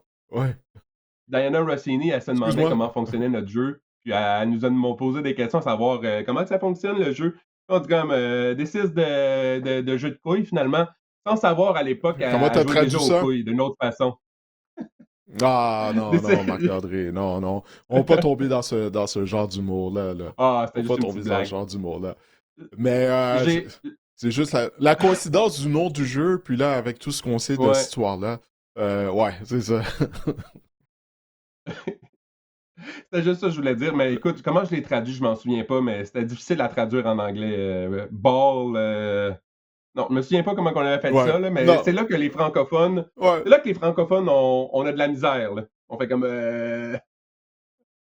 Ouais, écoute, il y a des façons que tu aurais pu le traduire, mais c'est pas quelque chose que je vais dire durant l'enregistrement du Les podcast. lions. Bref, tout ça, pour dire, faut garder un œil sur cette histoire-là qui ne veut tout Mhm. simplement pas disparaître. Les Lions ont décliné l'option de 5e année du contrat de Jack Campbell, Didier. Qu'est-ce que ça signifie? Ouais, ben, c'est pas que Jack Campbell n'est pas un bon joueur. Au contraire. Tu sais, je crois pas qu'il peut en avoir donné plus au Lyon depuis qu'il a été un choix de première ronde. Mais toutefois, l'option de sa 5e année, elle serait à 22 millions de dollars. Et ce qu'il faut comprendre du côté de la NFL, les secondaires intérieurs, qui est la position où Jack Campbell joue, eh bien, c'est considéré comme étant la même position que secondaire extérieur, ce qui fait en sorte que ça augmente le montant de la 5e année d'option du contrat. Tu sais, tu vas pas payer 22 millions de dollars pour un secondaire intérieur. Alors que généralement, les secondaires extérieurs font plus d'argent, parce que tu as certains des secondaires extérieurs qui sont également des chasseurs de cartes, donc ils ont un plus gros impact. Donc, cette situation-là, c'est comme la situation qu'on a vue se dérouler avec Tyler Lindenbaum, l'ancien centre des Ravens de Baltimore. Étant donné que lui, en fait, il allait devenir un joueur autonome, et puis les Ravens ne pouvaient pas lui... En fait, ils auraient pu lui appliquer l'étiquette de joueur de concession, mais c'est une étiquette qui aurait été trop élevée, étant donné que c'est le salaire moyen de la ligne à l'attaque, des joueurs de ligne à l'attaque, et lui, il joue à la position de centre. Alors, qui est une position qui est une des moins bien payées au niveau de la ligne à l'attaque. Alors, c'est la raison pour laquelle les Ravens ne lui ont pas offert un nouveau contrat, qu'il est devenu joueur autonome. Puis là, ben, il semble que c'est la même chose qui va arriver à Jack Campbell, sans raison des finances, pas de ses performances sur le terrain. Alors, je ne sais pas, est-ce que j'ai bien expliqué ça? Est-ce que c'est clair, Marc-André? Mais c'est ça ce qui se Moi, j'ai passe trouvé dans ça le cas clair. de Jack Campbell, malheureusement. Oui? OK, parfait. Tant mieux. Ouais. Beaucoup de choses à expliquer On aujourd'hui. Les va... règlements, du côté de la Ligue canadienne, l'histoire de Mike Vrabel et Diana Rossini, Le jeu de là, poule. l'affaire de Jack Campbell. Ouais, ouais, en plus, donc, qui est arrivé là, de nulle part, qui m'a définitivement surpris. Bref, donc, c'est ça qui se passe malheureusement avec Jack Campbell. Il semble que la saison 2026 sera possiblement sa dernière avec les Lions de Détroit. On verra. Tu sais comment c'est une fois qu'un joueur devient joueur autonome, ben là, il peut signer avec n'importe quelle équipe. On va voir qu'est-ce qui va arriver du côté de Jack Campbell. Faisons maintenant un petit retour sur le repêchage de la NFL qui avait eu lieu le week-end dernier. On va faire ça comme un genre de petit jeu, Didier, Mhm. que je te propose ce matin. Je vais te demander ton choix favori de la première ronde, ton choix que tu as détesté de la première ronde, ainsi que le repêchage en général que tu as aimé et que tu as détesté. Alors, moi aussi, j'ai fait le même exercice de mon côté. Donc, Didier, ton choix favori de la première ronde du repêchage de la NFL, ce fut quoi? Ouais. Ben, j'ai voulu faire différent que Ce fut qui? lorsqu'on a enregistré notre podcast de réaction après la première ronde. Regarde, le choix facile pour moi, en tout cas, je trouve, c'est Caleb Downs. T'sais, en 11e position par les Cowboys de Dallas. On en avait discuté, toi, moi et Brian Arilimana, la semaine dernière. Ben, pour faire différent, là, j'ai regardé pour cet exercice-là, pour ce jeu-là, Marc-André, le joueur qui apporte le plus de valeur. Et Dylan Tinneman, OK, qui a été repêché par les Bears en première ronde, le maraudeur. Tu sais, dans certains mock drafts, on pensait qu'il allait être repêché plus tôt. C'est un joueur de talent. Alors, pour l'exercice, je vais y aller avec Tinneman comme mon choix favori en première ronde en termes de valeur, où les Bears l'ont repêché. C'est un joueur qui peut faire des jeux aux trois niveaux. Là. C'est un maraudeur polyvalent qui peut être utilisé dans la boîte. Il s'amène en support de course. Il rate pas de plaqué. Il peut même jouer à la position de demi-coin intérieur, la position de slot. Sa position de maraudeur, bien sûr, peut jouer dans des zones profondes, peut couvrir les ailiers rapprochés, homme à homme. Il y a beaucoup à aimer. Et on avait un besoin criant du côté des Bears, parce qu'on avait perdu toute notre tertiaire ou à peu près durant la saison morte. Alors, Tinneman, le choix des Bears de maraudeur, l'ancien des Ducks de l'Université d'Oregon et des Boilermakers de l'Université Purdue, ben, mon choix favori en termes de valeur en première ronde. Toi, de ton côté, c'est quoi ton choix favori en première ronde? De mon côté, moi aussi, à tête reposée, j'adore le choix de Ruben Bain de la part des Buccaneers de Tampa Bay. En fait, les Oui. Buccaneers sont allés vraiment, ont mis l'emphase sur la défense lors de ce repêchage-là, avec Ruben Bain, avec son coéquipier d'ailleurs, Keontae Scott, le demi-défensif. Euh, Également Josiah Trotter, le linebacker, le secondaire de l'Université de Missouri. Mais pour en revenir à Bain, j'ai trouvé qu'il tombe au box en 15, c'est une excellente sélection. pour une équipe qui avait de la misère à se rendre au quart arrière la saison dernière. Et Ruben Bain, théoriquement, vient répondre à un besoin criant à ce niveau-là. Il est fort comme un bœuf, comme l'a dit. Il a un moteur incroyable. Je pense qu'on a parlé de ses petites mains, mais je pense que c'est un gars qui va compenser, qui va réussir dans la NFL. Et en C'est terminant, je ne sais pas si Branco, tu as vu, là, lorsqu'il a été sélectionné, lui, il n'a pas mis la casquette de l'équipe, il n'a pas pris la Ouais. photo, il était là pour la business, sérieux. Quand est-ce qu'on commence? Pas de flafla, on est sérieux. J'ai aimé l'attitude de Ruben Bain. Je pense que c'est un gars qui est en train de se dire, on pensait peut-être qu'elle allait sortir dans le top 5, voire dans le top 3 là, au repêchage, il a glissé jusqu'en 15e rang. C'est le genre de gars qui dit, je vais faire payer toutes les équipes qui ont passé sous moi. Ouais, le Ruben Bain qu'on a vu là, sur le stage du repêchage, écoute, il avait la même attitude qu'il a sur le terrain. Tu sais, c'est un joueur qui joue avec violence, avec robustesse, puis il avait l'air d'être prêt à jouer. Là. Au lieu de la casquette, c'est un casque qu'on on aurait dû lui donner, puis Ouais, il aurait clairement. été prêt à se mettre en 3 points d'appui. Là, ouais, non, définitivement. Non, j'aime ça, ce choix-là, tu sais. En termes de valeur, là aussi, tu sais, ça amène beaucoup de valeur au box, comme tu l'as expliqué, le fait qu'il était toujours disponible en 15e position. Puis même lors de son premier point de presse devant les médias de Tampa Bay, on lui a demandé s'il allait essayer d'avoir son numéro 4, le numéro qu'il portait avec les Hurricanes de l'Université de Miami. Puis lui, il était comme, moi, je m'en fous là, du numéro que je vais porter. Je veux me mettre au travail. Il a cette attitude-là, là, Ruben Bain, qui l'amène aux Buccaneers de Tampa Bay. Alors, ouais, non, j'aime ça comme choix. Ouais, Ruben Bain, il y a de la valeur. Toi, le choix que tu as détesté maintenant de la première ronde, à tête reposée, là, après avoir réfléchi. C'est quoi, après avoir réfléchi? Le choix de Carnell Tate, on en avait parlé la semaine dernière, mais au 4e rang, encore une fois, avec les Titans. Puis, je vais te dire pourquoi, puis on va voir qu'est-ce qui va arriver. Mais on l'a repêché pour donner un coup de main au développement de Cam Ward. Ça, je comprends ça. Mais généralement, les receveurs qui vont donner un coup de main au développement de jeunes carrières, ce sont des vétérans receveurs. Tu sais, je pense à l'exemple de Stephen Diggs avec les Bills de Buffalo. Lorsqu'il s'est joint aux Bills, lorsqu'on a fait son acquisition, ça a grandement aidé, je crois, le développement de Josh Allen. Donc, ça prend un vétéran. On a Calvin Ridley. Il est supposé de jouer ce rôle-là, mais on n'a pas vu Calvin Ridley en 2025. Tu sais, l'année dernière, il a échappé des passes, notamment. Il n'a vraiment pas connu une bonne saison, j'ai trouvé, pour les Titans du Tennessee. Alors, est-ce que c'est vraiment Carnell Tate, qui n'était même pas un receveur numéro 1 à Ohio State, puis je sais qu'il y a l'excellent Jeremiah Smith, mais à tête reposée, je ne sais pas, je ne pas encore de laisser ça. Je ne sais pas, j'aime pas ce choix-là. Au 4e rang de tout le repêchage, Carnell Tate, je ne crois pas qu'il va avoir l'impact qu'on espère au Tennessee, puis j'espère que je me trompe, mais c'est le choix que j'ai pas aimé. Dans le top 5, Carnell Tate, je trouve que c'est tôt, même près d'une semaine après le repêchage. Tu aurais fait quoi à leur place au 4e rang? Ligne à l'attaque? C'est Ligne une question. défensive? Arvel Reese? Joueur défensif. Arvel Reese était toujours là. Les meilleurs joueurs défensifs du repêchage Sonny étaient Styles. toujours là. Marc-André, tu sais, Sonny Styles aussi. Je sais que ça n'aurait pas aidé Cam Ward, mais tu es dans le top 5 du repêchage pour prendre le meilleur joueur. À moins qu'eux qui, clairement, là, ils sont convaincus que ça valait la peine de repêcher Tate, parfait. Mais moi, j'aurais pris un des joueurs défensifs qui était toujours disponible. Toi, qu'est-ce que tu penses de ça, la sélection Tate? Ouais, Écoute, plus tard, ouais. Puis Anthony Hill aussi, le secondaire par la suite, qu'on dit beaucoup de bien également.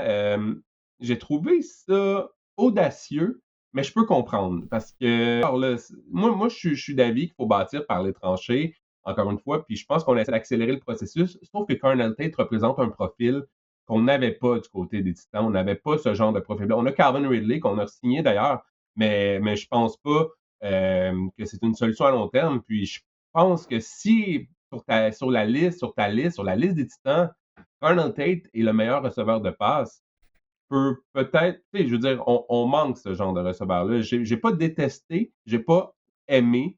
Je pense que c'est de l'aide immédiate pour Cam Ward. C'est clairement ça qu'on recherchait. Mais j'ai hâte de voir. Moi aussi, je serais peut-être allé ligne défensive. Arvel Reese, moi, je l'avais mis dans notre mock draft, dans notre repêchage simulé, je l'avais mis en 2e place. Moi, je pense que j'aurais essayé peut-être Harvey Reed. J'aurais peut-être été du côté de la défense. Mais écoute, j'ai hâte de voir. J'ai hâte de voir. Il devient le receveur numéro 1, c'est mon avis, des Titans déjà. Donc, ça reste à voir maintenant ce que ça va signifier au niveau de la production à sa première année. Ouais, on dit souvent où les joueurs ont été repêchés n'est pas important. C'est la façon dont ils jouent. C'est ça qui est le plus important une fois que le repêchage est derrière nous. Alors, tu sais, des fois, on dit, ah, ce gars-là a été repêché trop tôt. Là, finalement, la saison commence. Puis il joue au-dessus des espérances. Le joueur s'avère être un joueur d'impact. Ou des fois, le joueur est repêché tôt, puis c'est ça, ça devient un flop. Donc, l'important, c'est ça va être les performances sur le terrain. Là, tu sais, là, je dis rien là, d'incroyable, mais c'est ça. Tu sais, on attache trop d'importance des fois où les joueurs sont repêchés. Regarde Brock Purdy. Il est repêché en 7e ronde. On s'en fout. Tu sais, c'est un carrière partant. Puis souviens-toi, lors des 3 premières saisons environ de Brock Purdy, puis même jusqu'à ce jour, il y a des gens qui ne cessent de rappeler ah, ben, tu sais, il est limité, puisqu'il a été un choix de 7e ronde et tout. On s'en fout. Il joue comme un choix de première ronde. Donc, au bout du compte, c'est ça. Quel genre de performance Carnell Tate va offrir au Titan du Tennessee? C'est ça. Ça sera à lui de prouver qu'on a tort, qu'il a été vraiment le bon choix pour les Titans.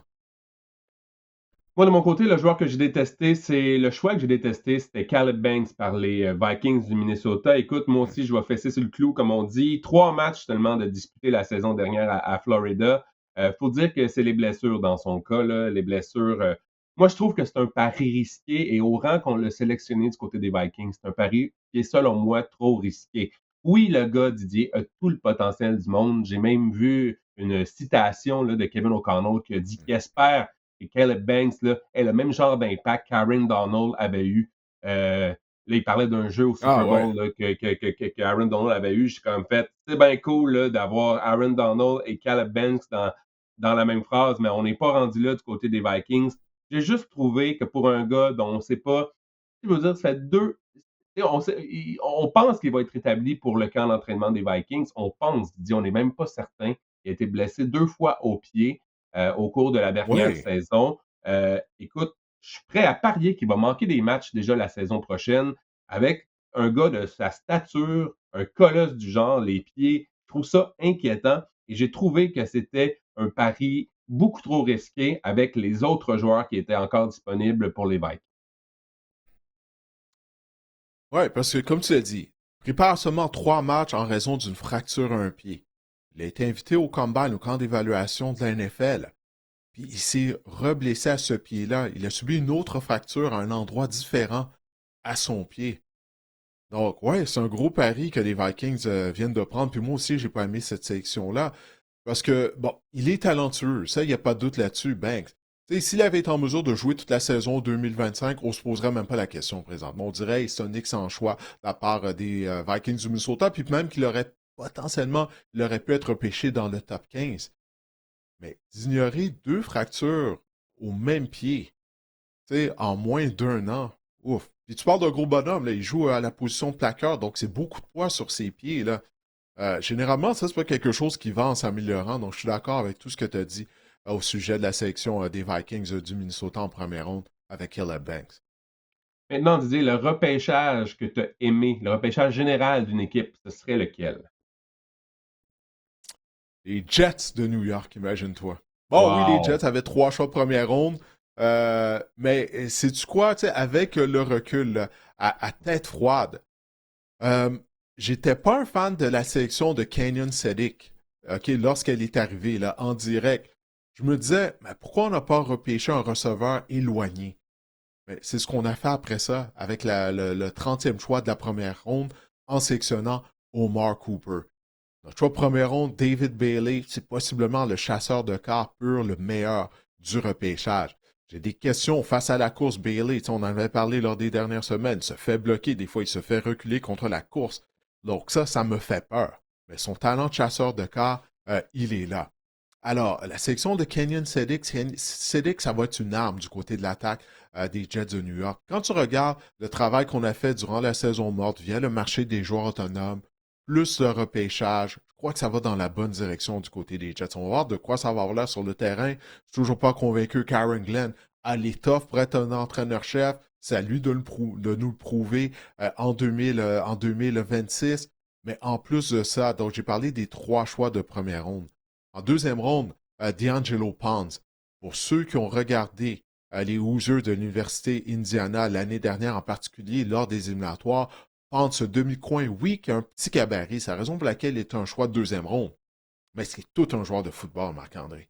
C'est tout un joueur de football. Trouve toujours une façon d'être autour du ballon. C'est un moule du joueur qu'Aaron Glenn était lorsqu'il jouait. Tu sais, je crois que c'est Daniel Jeremiah que j'ai entendu dire Aaron Glenn vient de repêcher Aaron Glenn. Ben, c'est ça. Clairement, il doit se voir en D'Angelo Ponds. Donc, le repêchage, tu vas me dire 3 choix de première ronde. Bon, c'est facile là, d'aimer ce repêchage-là, mais je pense qu'on a sélectionné des bons joueurs pour bien entourer Geno Smith, notre carrière. Puis Geno Smith, c'est pas la carrière pour l'avenir des Jets, mais je trouve que, tu sais, là, c'est comme si on a un bon noyau pour entourer le carrière qu'on repêchera en 2027, le jeune carrière. Tu sais, les éléments sont là en place. Au moins, je vois la vision. C'est ça que j'essaie de dire. Je vois la vision des Jets avec leur saison morte. Encore une fois, comme j'ai dit tout à l'heure, là, c'est aux joueurs de performer. Et également, ça va être aux entraîneurs d'aider ces joueurs-là à les développer, parce que le coaching est primordial dans le développement de tout jeune joueur de football. Ça, c'est un aspect qu'on oublie de mentionner des fois quand des joueurs deviennent des flops. Est-ce qu'ils ont nécessairement est-ce qu'on les a utilisés de la bonne façon? Est-ce qu'on les a bien encadrés? Est-ce qu'on les a aidés à se développer? Cette responsabilité-là, ben, elle revient à Aaron Glenn et à son groupe d'entraîneurs. De mon côté, j'ai adoré le repêchage des Ravens de Baltimore, Didier. Non seulement on a comblé un énorme besoin, on a peut-être repêché le meilleur joueur de ligne, toutes positions confondues, là, le meilleur garde du repêchage en Vega et Oane avec notre sélection de première ronde. Zion Young, là, c'est un joueur qu'on a ramassé en deuxième ronde aussi, qui était classé dans le top 10, qui aurait pu sortir en première ronde. Exactement, selon plusieurs.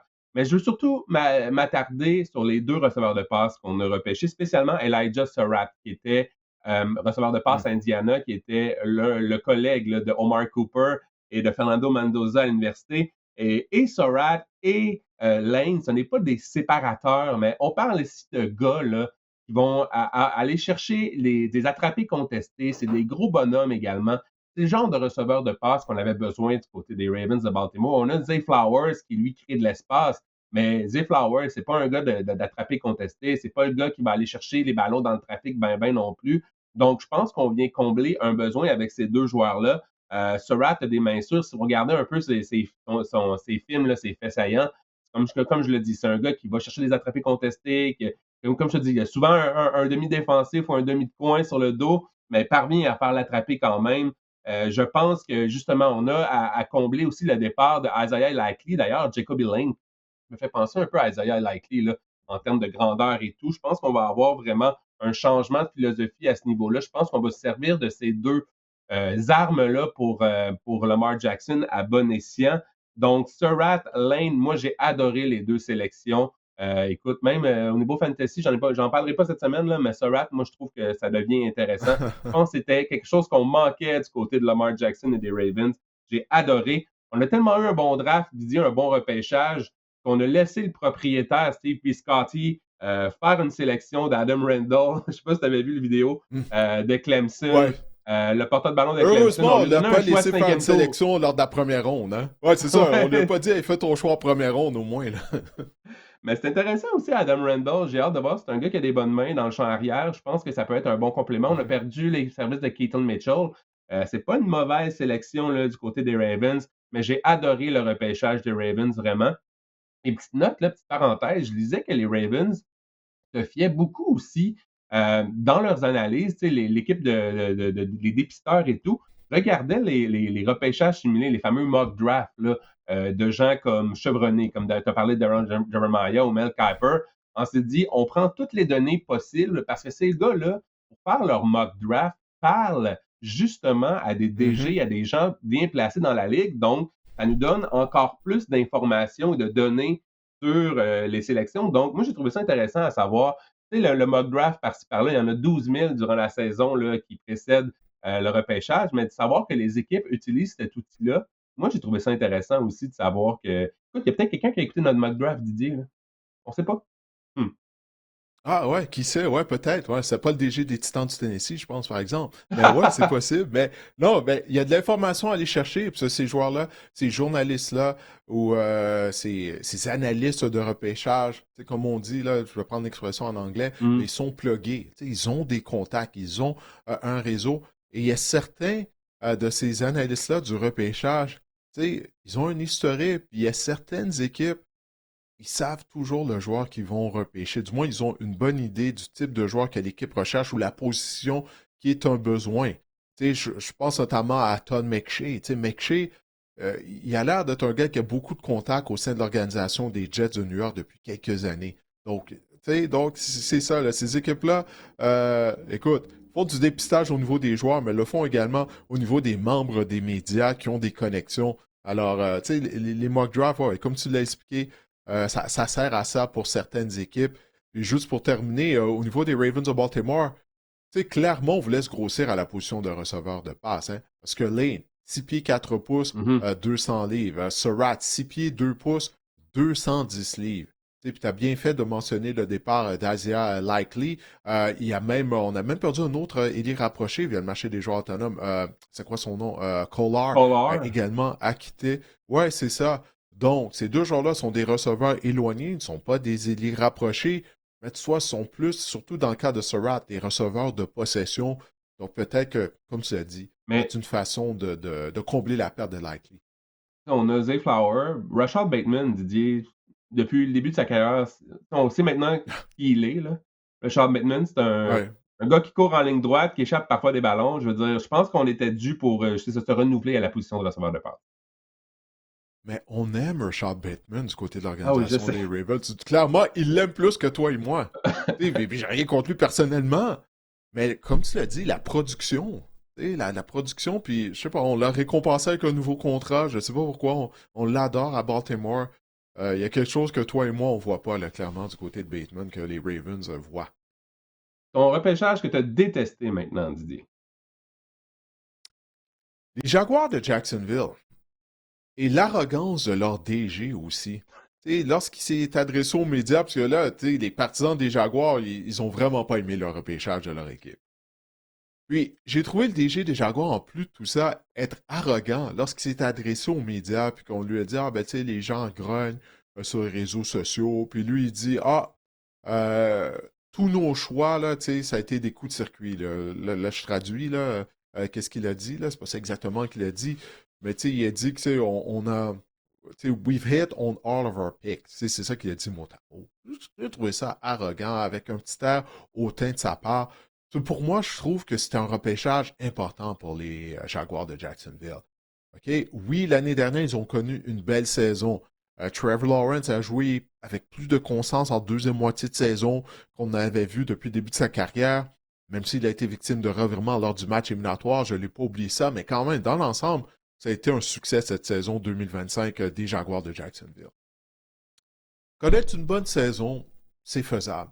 Mais le but, c'est d'avoir de la constance. C'est de participer aux éliminatoires année après année. Regarde, il y a 2 ans, les Commanders de Washington.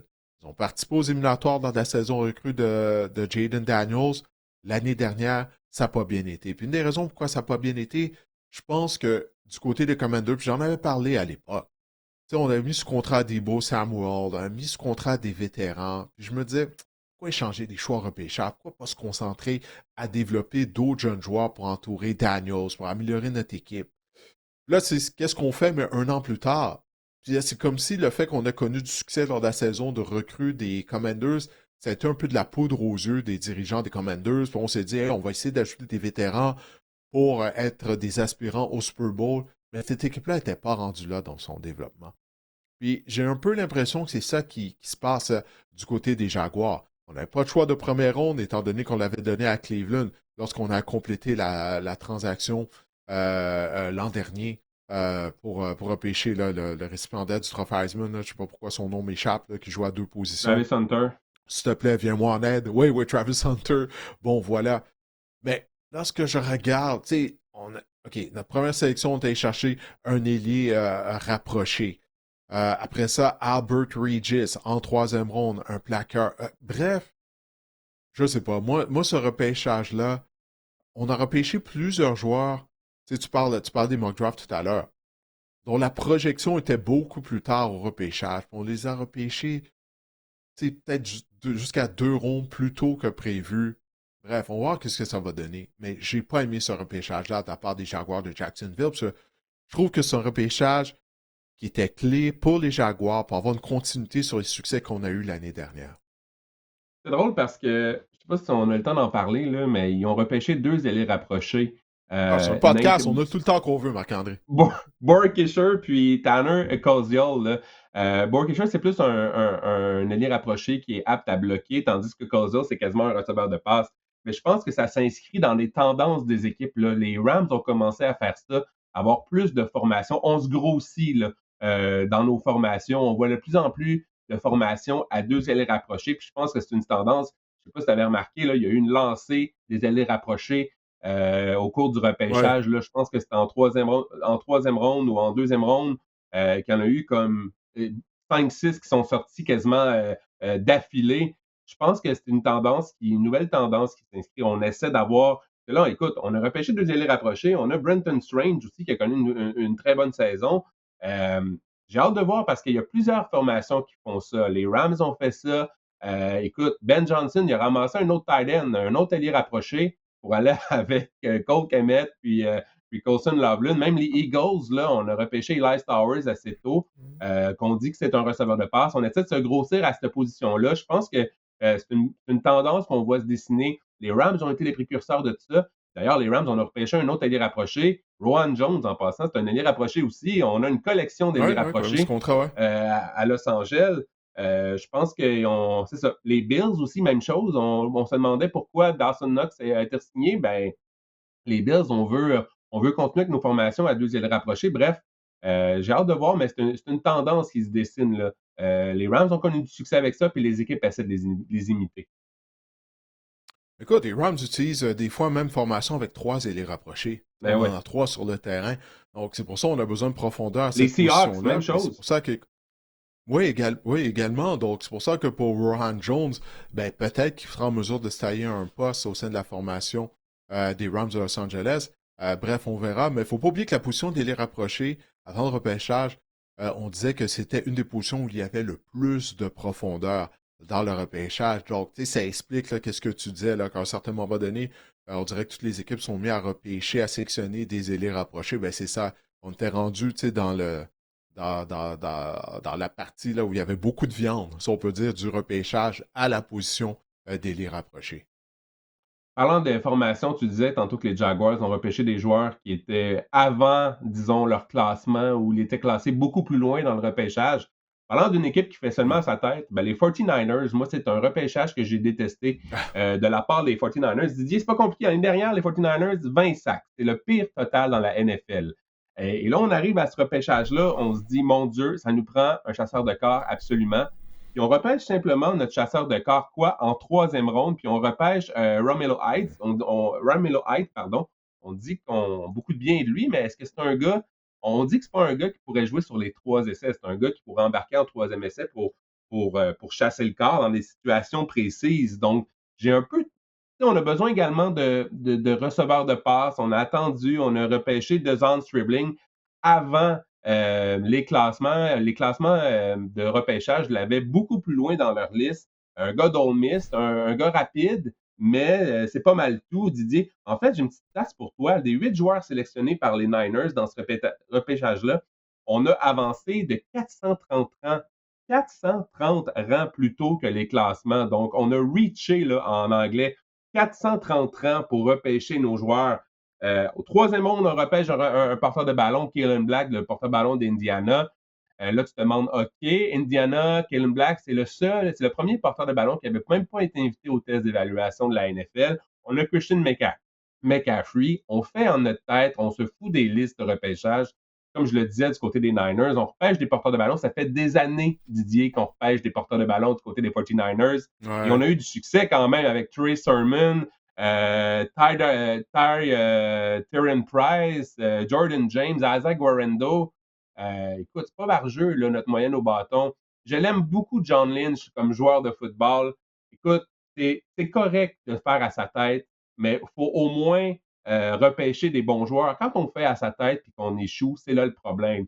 Je sais que c'est une équipe qui aime prendre des risques, qui échange des choix de repêchage pour repêcher Trey Lance, mais à un moment donné, là, lorsqu'on n'a pas une bonne moyenne au Et bâton, ça n'a pas faudrait marché, ça peut-être. non plus, hein? Non, c'est ça. Faudrait peut-être revoir notre façon de Ouais. faire. Ouais, écoute, les 49ers sont fait critiquer énormément là, à la suite de leur repêchage pour toutes les raisons que tu viens d'énumérer.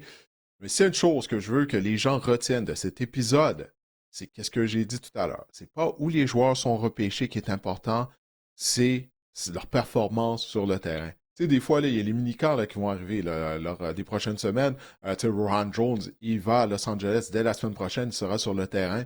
Puis des fois, là, dès le premier entraînement, Marc-André, les équipes se rendent compte, ouf, même si c'est juste avec casque, là, il n'y a pas d'épaulette, rien, tu te rends compte, ouf, ce joueur-là qu'on a repêché en première ronde, ouf, tu sais, ça augure pas bien, là. Tu sais, déjà, ou tu peux avoir un choix de cinquième ronde, là, il arrive sur le terrain, t'es comme, waouh, ça, c'est notre choix de cinquième ronde. Écoute, il joue mieux que notre choix de première ronde. Tu sais, donc, il y a ça.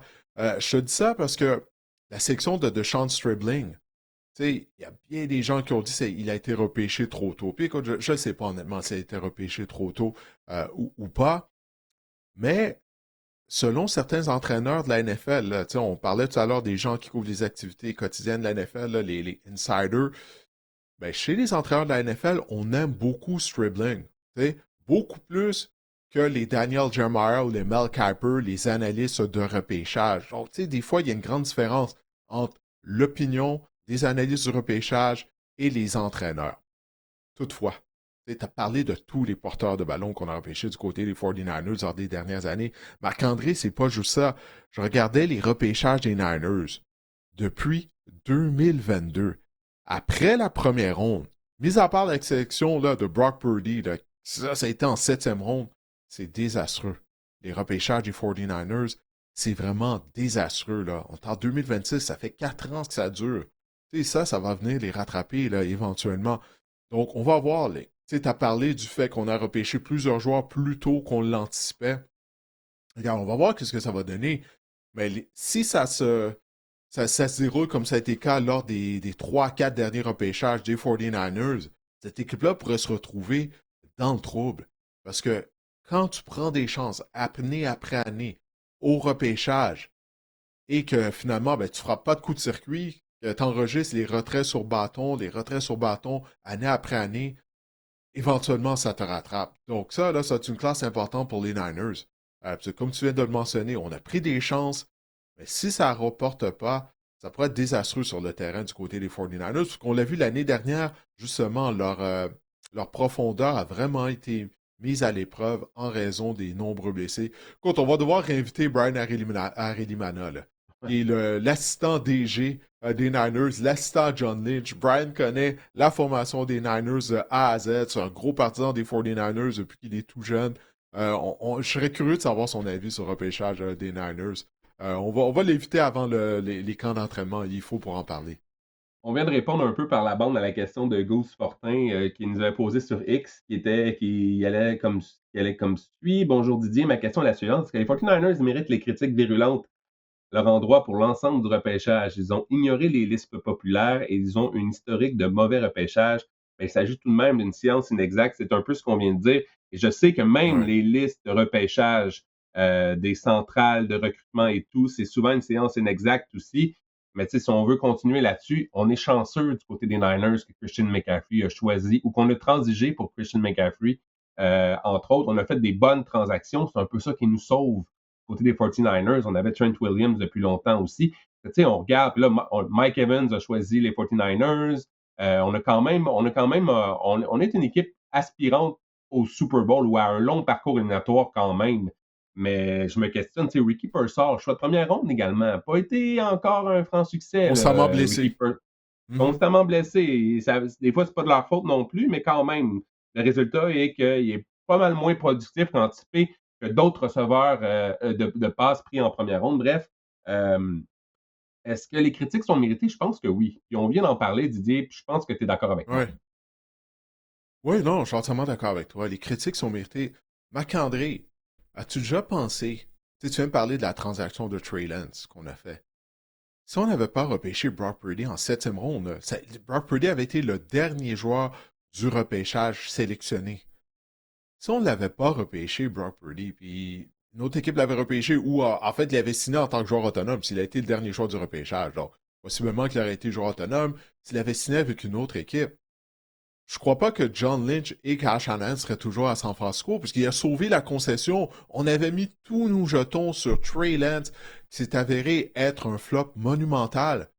C'est Brock Purdy qui est venu sauver les meubles. Tu sais, pense-y, là. Donc, non, je pense que nos critiques et les critiques que les Niners reçoivent concernant leur repêchage des dernières années, c'est amplement mérité. C'est comme si Brock Purdy a effacé tout ça, mais tôt ou tard, ça risque de rattraper les 49ers, surtout avec cette classe 2026 de leur repêchage, cette QV qui soulève plusieurs questions. Bref. On a reçu 2 questions sur le repêchage des Browns de Cleveland, qui ont reçu des éloges d'ailleurs pour le repêchage, avec raison. Ça a été un excellent repêchage de la part de Andrew Berry. Je pensais jamais dire ça dans la même phrase. Mathieu Lamar, via Facebook, nous demandait plusieurs sites disent que les Browns sont les grands gagnants du repêchage. Ben voilà. Êtes-vous d'accord avec ça? Est-ce qu'ils ont eu de la chance ou bien le propriétaire et l'organisation s'est réveillé et on a décidé d'être potable? Et David Bouffard sur YouTube, étant un fan des Browns de Cleveland, que pensez-vous de leur draft? Plusieurs spécialistes de la NFL ont donné une excellente note à Andrew Berry pour son travail. Qu'en pensez-vous? Pour ma part, ça fait 2 ans que je trouve que leur choix très intéressant pour la reconstruction. Que dire du vol de Denzel Boston en 2e ronde? Haters gonna hate. Let's go Brown. Wouf, wouf, dans le Dog Pound.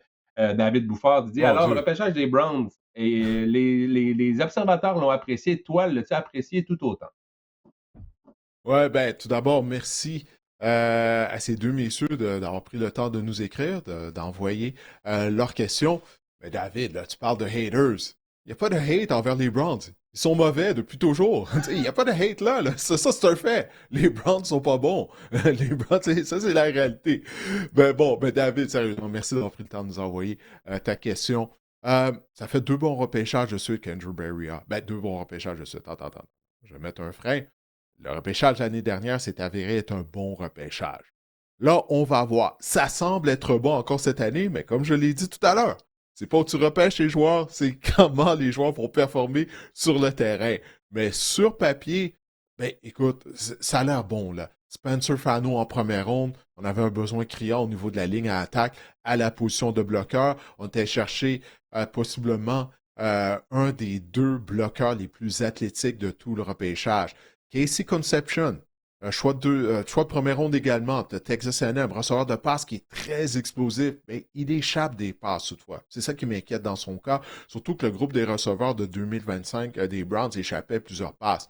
Denzel Boston, gros physique, un physique imposant comme receveur de passe, un produit de l'Université de Washington. Mais toutefois, pourquoi il n'a pas été repêché en première ronde? Il y a de la difficulté à créer de la séparation.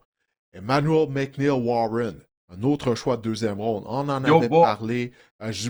J'ai pas ça, pardon? Comment t'as dit ça? Your boy. Ouais, my boy. Ben oui, écoute, c'est un ancien Rocket de l'Université de Toledo, mais c'est tout un joueur de football. C'est un gros, imposant maraudeur. Donc, on avait beaucoup de choix là, au repêchage. 2 choix de première ronde, 2 choix de 2e ronde. Ça aide là, à avoir une bonne QV. Mais comme je le dis tout le temps, encore faut-il sélectionner les bons joueurs. On dirait qu'on l'a fait du côté des Browns. Taylor Green, ancien carrière de l'Université d'Arkansas, j'en ai parlé avec Rohan Jones qui était son coéquipier. C'est un athlète phénoménal, 6 pieds 6 pouces, réussi un 4-4 aux 40 verges, il a tout un bras. C'est un choix de 6e ronde. S'il se développe pas en tant que carrière, au moins peut-être, j'espère qu'il sera ouvert à changer de position. Donc ça pour dire, David, sur papier, ça semble être un bon repêchage du côté des Browns. On va voir comment les joueurs vont se développer. On n'a toujours pas de carrière à Cleveland, mais attends un peu. Je lisais sur X qu'apparemment Deshaun Watson a très bien fait lors des entraînements des Browns de Cleveland lors des dernières semaines. Je vais juste dire ça. Deshaun Watson, imagine-toi. Je te garantis, c'est lui qui va commencer la saison en tant que carrière partant. C'est ça que le propriétaire veut à Cleveland en passant. Mais ça me semble que je te disais Shedeur ça va quelques mois. être le carrière numéro 2. Non, je te disais ça il y a quelques ouais, mois. mais j'y crois. Non. Ouais. C'est inévitable. Non, non, t'avais raison, c'est inévitable. C'est ce que Jimmy Haslam, le propriétaire des Browns, veut, souhaite. Il a encore espoir de sauver la face après cette mauvaise transaction-là. Là, c'est sa dernière chance de pouvoir nous dire après ça, hey, vous voyez, j'avais raison dans le fond. Donc, c'est ça. Il semble que Morale de Deshaun Watson, l'histoire, j'ai euh, toujours raison. c'est quoi? Non, non, non. Mais je l'avais vu Non, lancer. peut-être pas toujours, mais t'as eu raison dans ce cas-là. Ben, en tout cas, on va Je voir, le c'est pas encore officiel, mais c'est ça. je l'avais vu lancer des belles spirales au mois de décembre au ralenti, là, puis j'étais convaincu. Non, mais sérieusement, j'ai lu beaucoup de choses aussi, des belles choses sur Austin Barber également, le joueur de ligne offensive qu'on a pris de l'Université de Florida. Et encore là, Didier, je veux juste te faire remarquer, on a repêché 2 ailiers rapprochés du côté des Browns aussi. Tendance qui s'installe. Et oui, tu as parlé de Taylor Green. Je pense qu'en Mhm. 6e ronde, Didier, le risque, je veux dire, c'est ça qu'on a fait du côté des Browns pour conclure. Là. On a été chercher de la valeur. Il y a toujours un genre de demi-défensif qui baisse ou qui glisse au classement dans les repêchages. Cette année, c'était McNeil Warren. Puis on est allé le chercher. On a fait un repêchage intelligent du côté des Browns. C'est ça qu'il faut en retenir. Taylor Green, un choix de 6e ronde, ça coûte rien d'aller voir ce que ce gars-là peut t'apporter. C'est un gars, là, comme je le disais, là, que c'est un gars que quand tu crées un joueur à Madden, un corps arrière, là, tu lui mets tous les attributs au max. Ben, c'est un peu ça, Taylor Green. Je veux dire, il est gros, il est fort, il court vite, il lance loin. Bref, c'est un gars qui a des qualités athlétiques indéniables. Mais oui, c'est un très bon repêchage. Barber, Emmanuel, McNeil Warren, Denzel Boston, Casey Simpson. Écoute, on pensait là, que les Browns j'avais vu j'avais lu des articles qui disaient lequel des receveurs entre Conception et Boston les Browns pourraient sélectionner. Ben écoute, d'avoir les deux, je pense que c'est des receveurs aussi qui se complémentent bien. C'est drôle, on est allé dire à Jerry Ouais, Jeudy, non, non, des styles inquiète-toi pas, différents. Jerry, Mhm. inquiète-toi pas, Jerry, c'est toi notre receveur numéro un. Euh, j'ai hâte de voir comment ça va se déployer sur le terrain. Moi, je suis pas convaincu de ça. Mais bon, on dit toutes les bonnes choses en ce moment du côté des Browns. J'ai adoré le repêchage. C'est le temps de l'année où les 32 équipes de la NFL ont de l'espoir, mis à part les Dolphins de Miami, mais les 31 des 32 équipes ont espoir, là, et leurs partisans sont enthousiastes. Il n'y a pas de matchs qui ont été joués. On vient juste de repêcher des joueurs. C'est comme ça on vient d'assister au plus grand repêchage de fantasy football qu'il n'y a pas. Là, c'est ça. Tout le monde a de l'espoir, même les partisans des Browns. En tout cas, on va voir qu'est-ce qu'on ça va donner.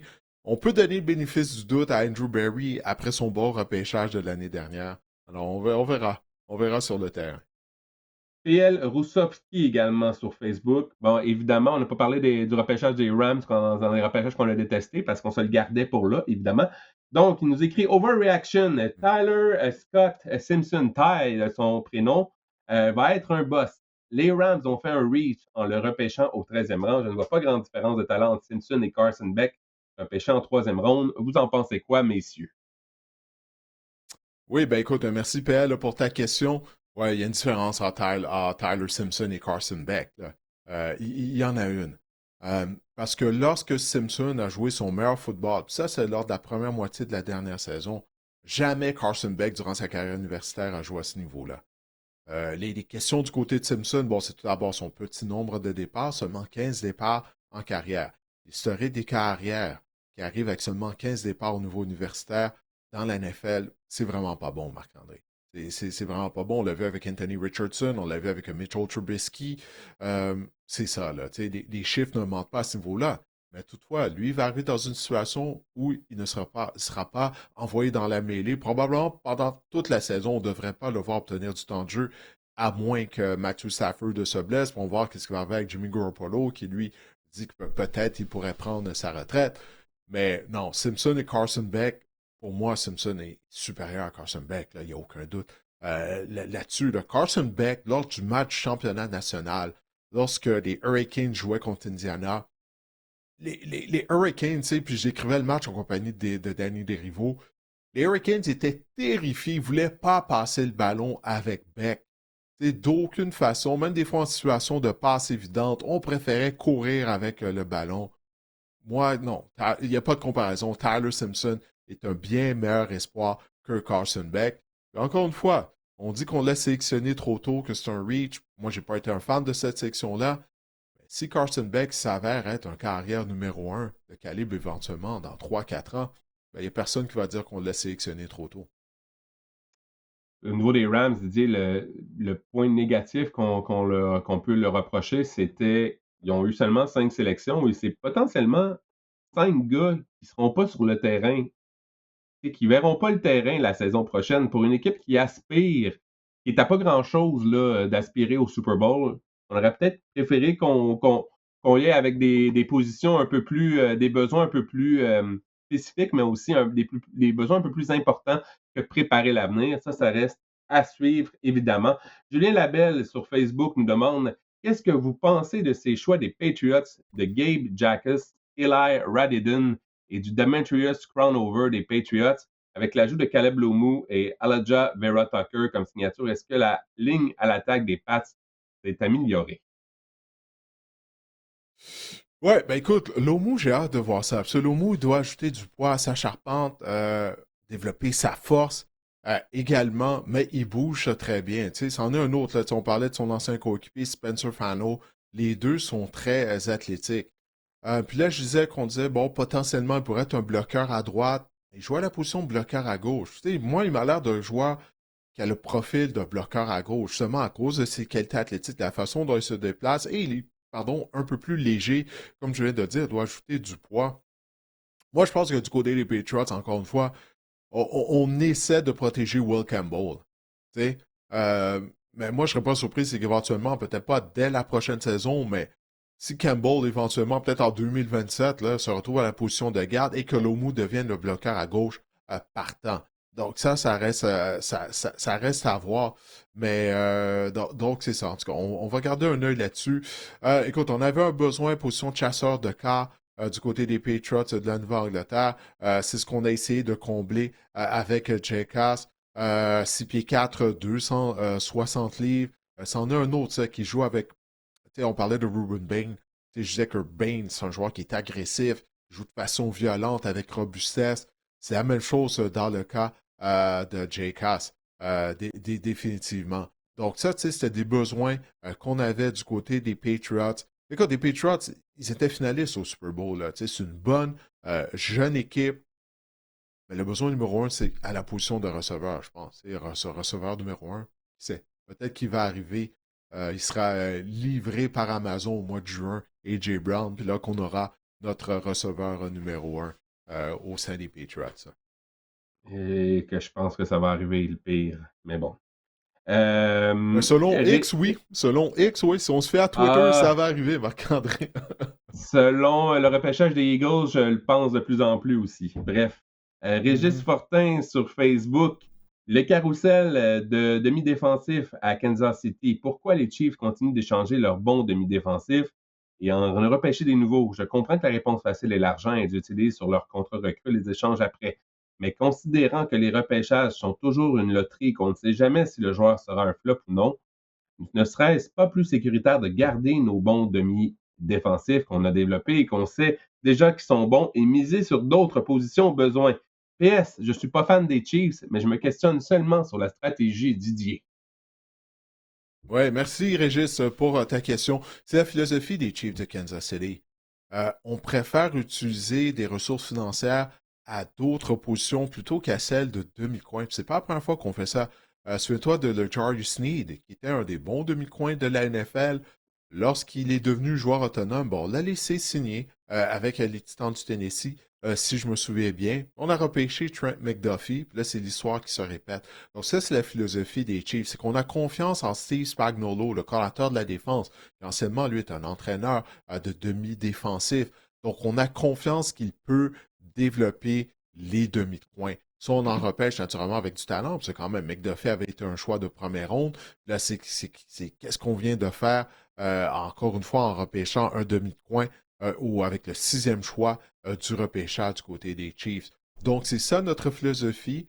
On va développer les demi-coins et lorsque vient le moment qu'ils deviennent un joueur autonome, on a tellement confiance en notre développement qu'on préfère les laisser aller toucher le gros lot ailleurs.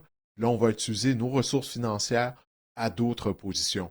Avec les succès que les Chiefs ont depuis 10 ans, on ne peut pas mettre ça en doute. Ils ont leur recette, c'est ça leur recette, elle fonctionne très bien. Alors, on a juste continué dans la même veine à Kansas City. Nos 4 premières sélections ont été des joueurs défensifs, donc on a donné des nouveaux jouets, on peut dire comme ça, à Steve Spagnuolo pour s'amuser. On a reçu une dernière question de la part de Francis Bellan sur YouTube. Le repêchage d'Hakeem Messidor avec mes Chargers est controversé à cause de son âge. Certains pensent qu'il est trop vieux pour rester à long terme, tandis que d'autres pensent que c'est parfait car il sera à son pic durant son contrat recru et il est prêt à contribuer immédiatement. Dans quel camp vous rangez-vous? Continuez votre bon travail. Bold Top. Oui, merci Francis, merci pour ta question. C'est une très bonne question, ça, Marc-André. Hakeem Messidor, natif de la région d'Ottawa, joueur d'origine haïtienne. Alors, je suis très content de le voir être repêché en première ronde. Mais il y a deux choses, on en avait parlé avant le repêchage. Son âge, 25 ans, et cette blessure à un pied qui a fait en sorte qu'il a raté toute la saison 2024, si bien que de qu'est-ce que j'ai lu, c'est qu'il joue avec un soulier spécial maintenant. Mais bon, clairement, ça n'a pas fait peur aux Chargers, mais c'est quand même particulier, 25 ans, parce que il y a un joueur vedette dans la NFL qui joue exactement à la même position et qui, lui, est âgé de 24 ans et qui a déjà une trentaine de sacs du quart en carrière. T'sais? Puis, je parle de Will Anderson, des Texans d'Houston, qui est plus jeune, imagine-toi, qu'Hakeem Messidor. Et Will Anderson a juste 24 ans, il a déjà une trentaine de sacs en carrière. Moi, je sais, il vient de signer, on vient de lui donner une prolongation de contrat, il en est déjà à son deuxième contrat dans la NFL. Et il est plus jeune qu'Hakeem Messidor. Mais si Messidor est productif, pendant 4 ans, pendant 5 ans, lorsqu'il va arriver à l'âge de 30 ans, sais-tu quoi? Il y a bien des choix de première ronde à qui on n'offre pas un deuxième contrat, même s'ils sont des bons joueurs. Ça ne veut pas dire que c'est ça qui va arriver à Hakeem Messidor.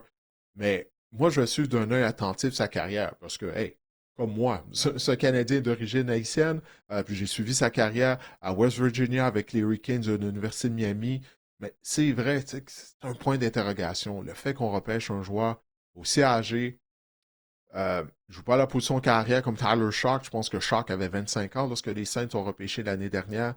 La position d'ailier défensif, il y a des gens qui disent, écoute, il était plus mature physiquement que certains des bloqueurs qu'il affrontait dans les rangs universitaires. Ça lui a donné un avantage. Donc, ce sont de bonnes questions par Francis au sujet d'Hakeem Messidor. Moi, je pense que c'est du cas par cas. Je pense qu'Hakeem Messidor, puis je disais que je pense que les équipes regardent de moins en moins l'âge, là, parce que justement, il y a cet aspect-là d'être prêt immédiatement. Une équipe dont la fenêtre est ouverte là, pour aller loin en éliminatoire, les Chargers, je pense que la fenêtre est ouverte depuis longtemps. On peut regarder des équipes comme les Bills, les Chiefs, ça aurait été le genre de joueur là, qu'on peut se permettre. Je pense vraiment que c'est selon ta situation, c'est du cas par cas. Dans quelqu'un que je me range, c'est sûr que je préfère avoir un joueur plus jeune, mais ça vient, comme tu l'as dit, avec l'immaturité souvent, peut-être même l'immaturité à l'extérieur du terrain. On parle d'un gars comme Marvel Reese qui a 20 ans en ce moment, là, c'est quoi? C'est 4-5 ans plus jeune qu'Hakeem Messidor, mais Marvel Reese, c'est un projet, c'est un potentiel. Alors, tandis qu'à Hakeem Messidor, tu sais qu'est-ce qu'il va te donner. Mais oui, moi, je pense que c'est du cas par cas, dépendamment d'où tu es rendu dans ton processus de reconstruction. Comment tu entrevois la saison? Je pense qu'Hakeem Messidor, ça serait ça ma question. Je me range dans le camp que c'est pas grave. Ça dépend toujours de ta situation. Je sais que c'est une réponse poche, mais c'est un peu comment je vois la patente. Ouais, mais j'ai bien hâte de voir ça. C'est vraiment intéressant parce que, en plus, ça, c'est la dernière année en théorie. On devrait avoir des joueurs plus âgés qui sont repêchés. Parce que tout ça, ben, sont des conséquences de la pandémie. On avait donné une année additionnelle à certains joueurs en raison de la pandémie. Puis en plus de ça, bon, Hakeem Messidor a raté une saison complète en raison d'une blessure à un pied. Donc ça devrait être la dernière année où on a autant d'espoir en vue du repêchage où ils sont plus âgés. Pardon? Moi, je suis pas convaincu. Avec le Neil, moi, je pense qu'il y a des joueurs qui vont rester plus longtemps dans les rangs Avec les universitaires. NAL? Ouais. Ouais, Non, mais justement, non, mais je parlais, peut-être j'ai mal expliqué ce que je voulais dire. Des joueurs sont plus âgés en raison de la pandémie, tu sais, qu'ils étaient déjà OK. au niveau du football universitaire en 2020. Mais pour ce qui est du NAL, ben là, je crois que c'est devant les tribunaux, là, ça fait quelques temps là, que j'ai pas suivi le dossier, mais il y a des équipes ils veulent qu'il y ait une réglementation maintenant à ce niveau-là, parce que je sais pas si tu as vu ça au basketball. Il y a un joueur, il a joué professionnellement, je crois, en Europe. Puis là, il s'est joint à une équipe universitaire. Et puis il a 25 ans. Puis dans les règlements, il n'y a rien qui empêche ça, parce qu'il n'a jamais joué au niveau universitaire. Après l'école secondaire, il était joué en Europe. Mais là, il a déjà joué professionnellement. Il vient, il va jouer au basket contre des jeunes de 18-19 ans.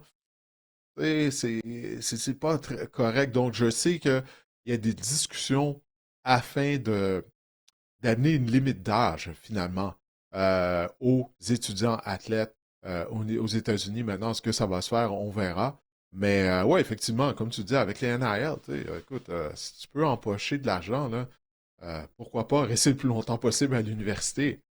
Surtout si tu joues à une position, carrière, je pense que c'est rendu quoi, à 6 millions par année? L'année passée, c'est 4 millions. Je suis prêt à parier Donc, que Carson Beck va faire plus d'argent à NCAA que dans la NFL. ouais, très possiblement, c'est ça. Alors, pourquoi, là, tu es t'empresser d'aller dans la NFL si tu gagnes entre 4 et 6 millions par année? Puis comme tu l'as dit, Beck, il a peut-être fait autant d'argent déjà qu'il va faire pour le restant de ses jours, là. Tu sais, c'est pas en mesure d'avoir une longue carrière dans la NFL. Alors, ouais, c'est ça. Donc, c'est la raison pour laquelle il y a des gens qui voudraient mettre, qu'il y ait des règlements pour mettre une limite d'âge, là. Sinon, tout le monde va vouloir rester jusqu'à l'âge de 30 ans, là, pour faire fortune au niveau universitaire. Des Tanguy de l'université. Ouais, ben c'est ça. Il va en avoir.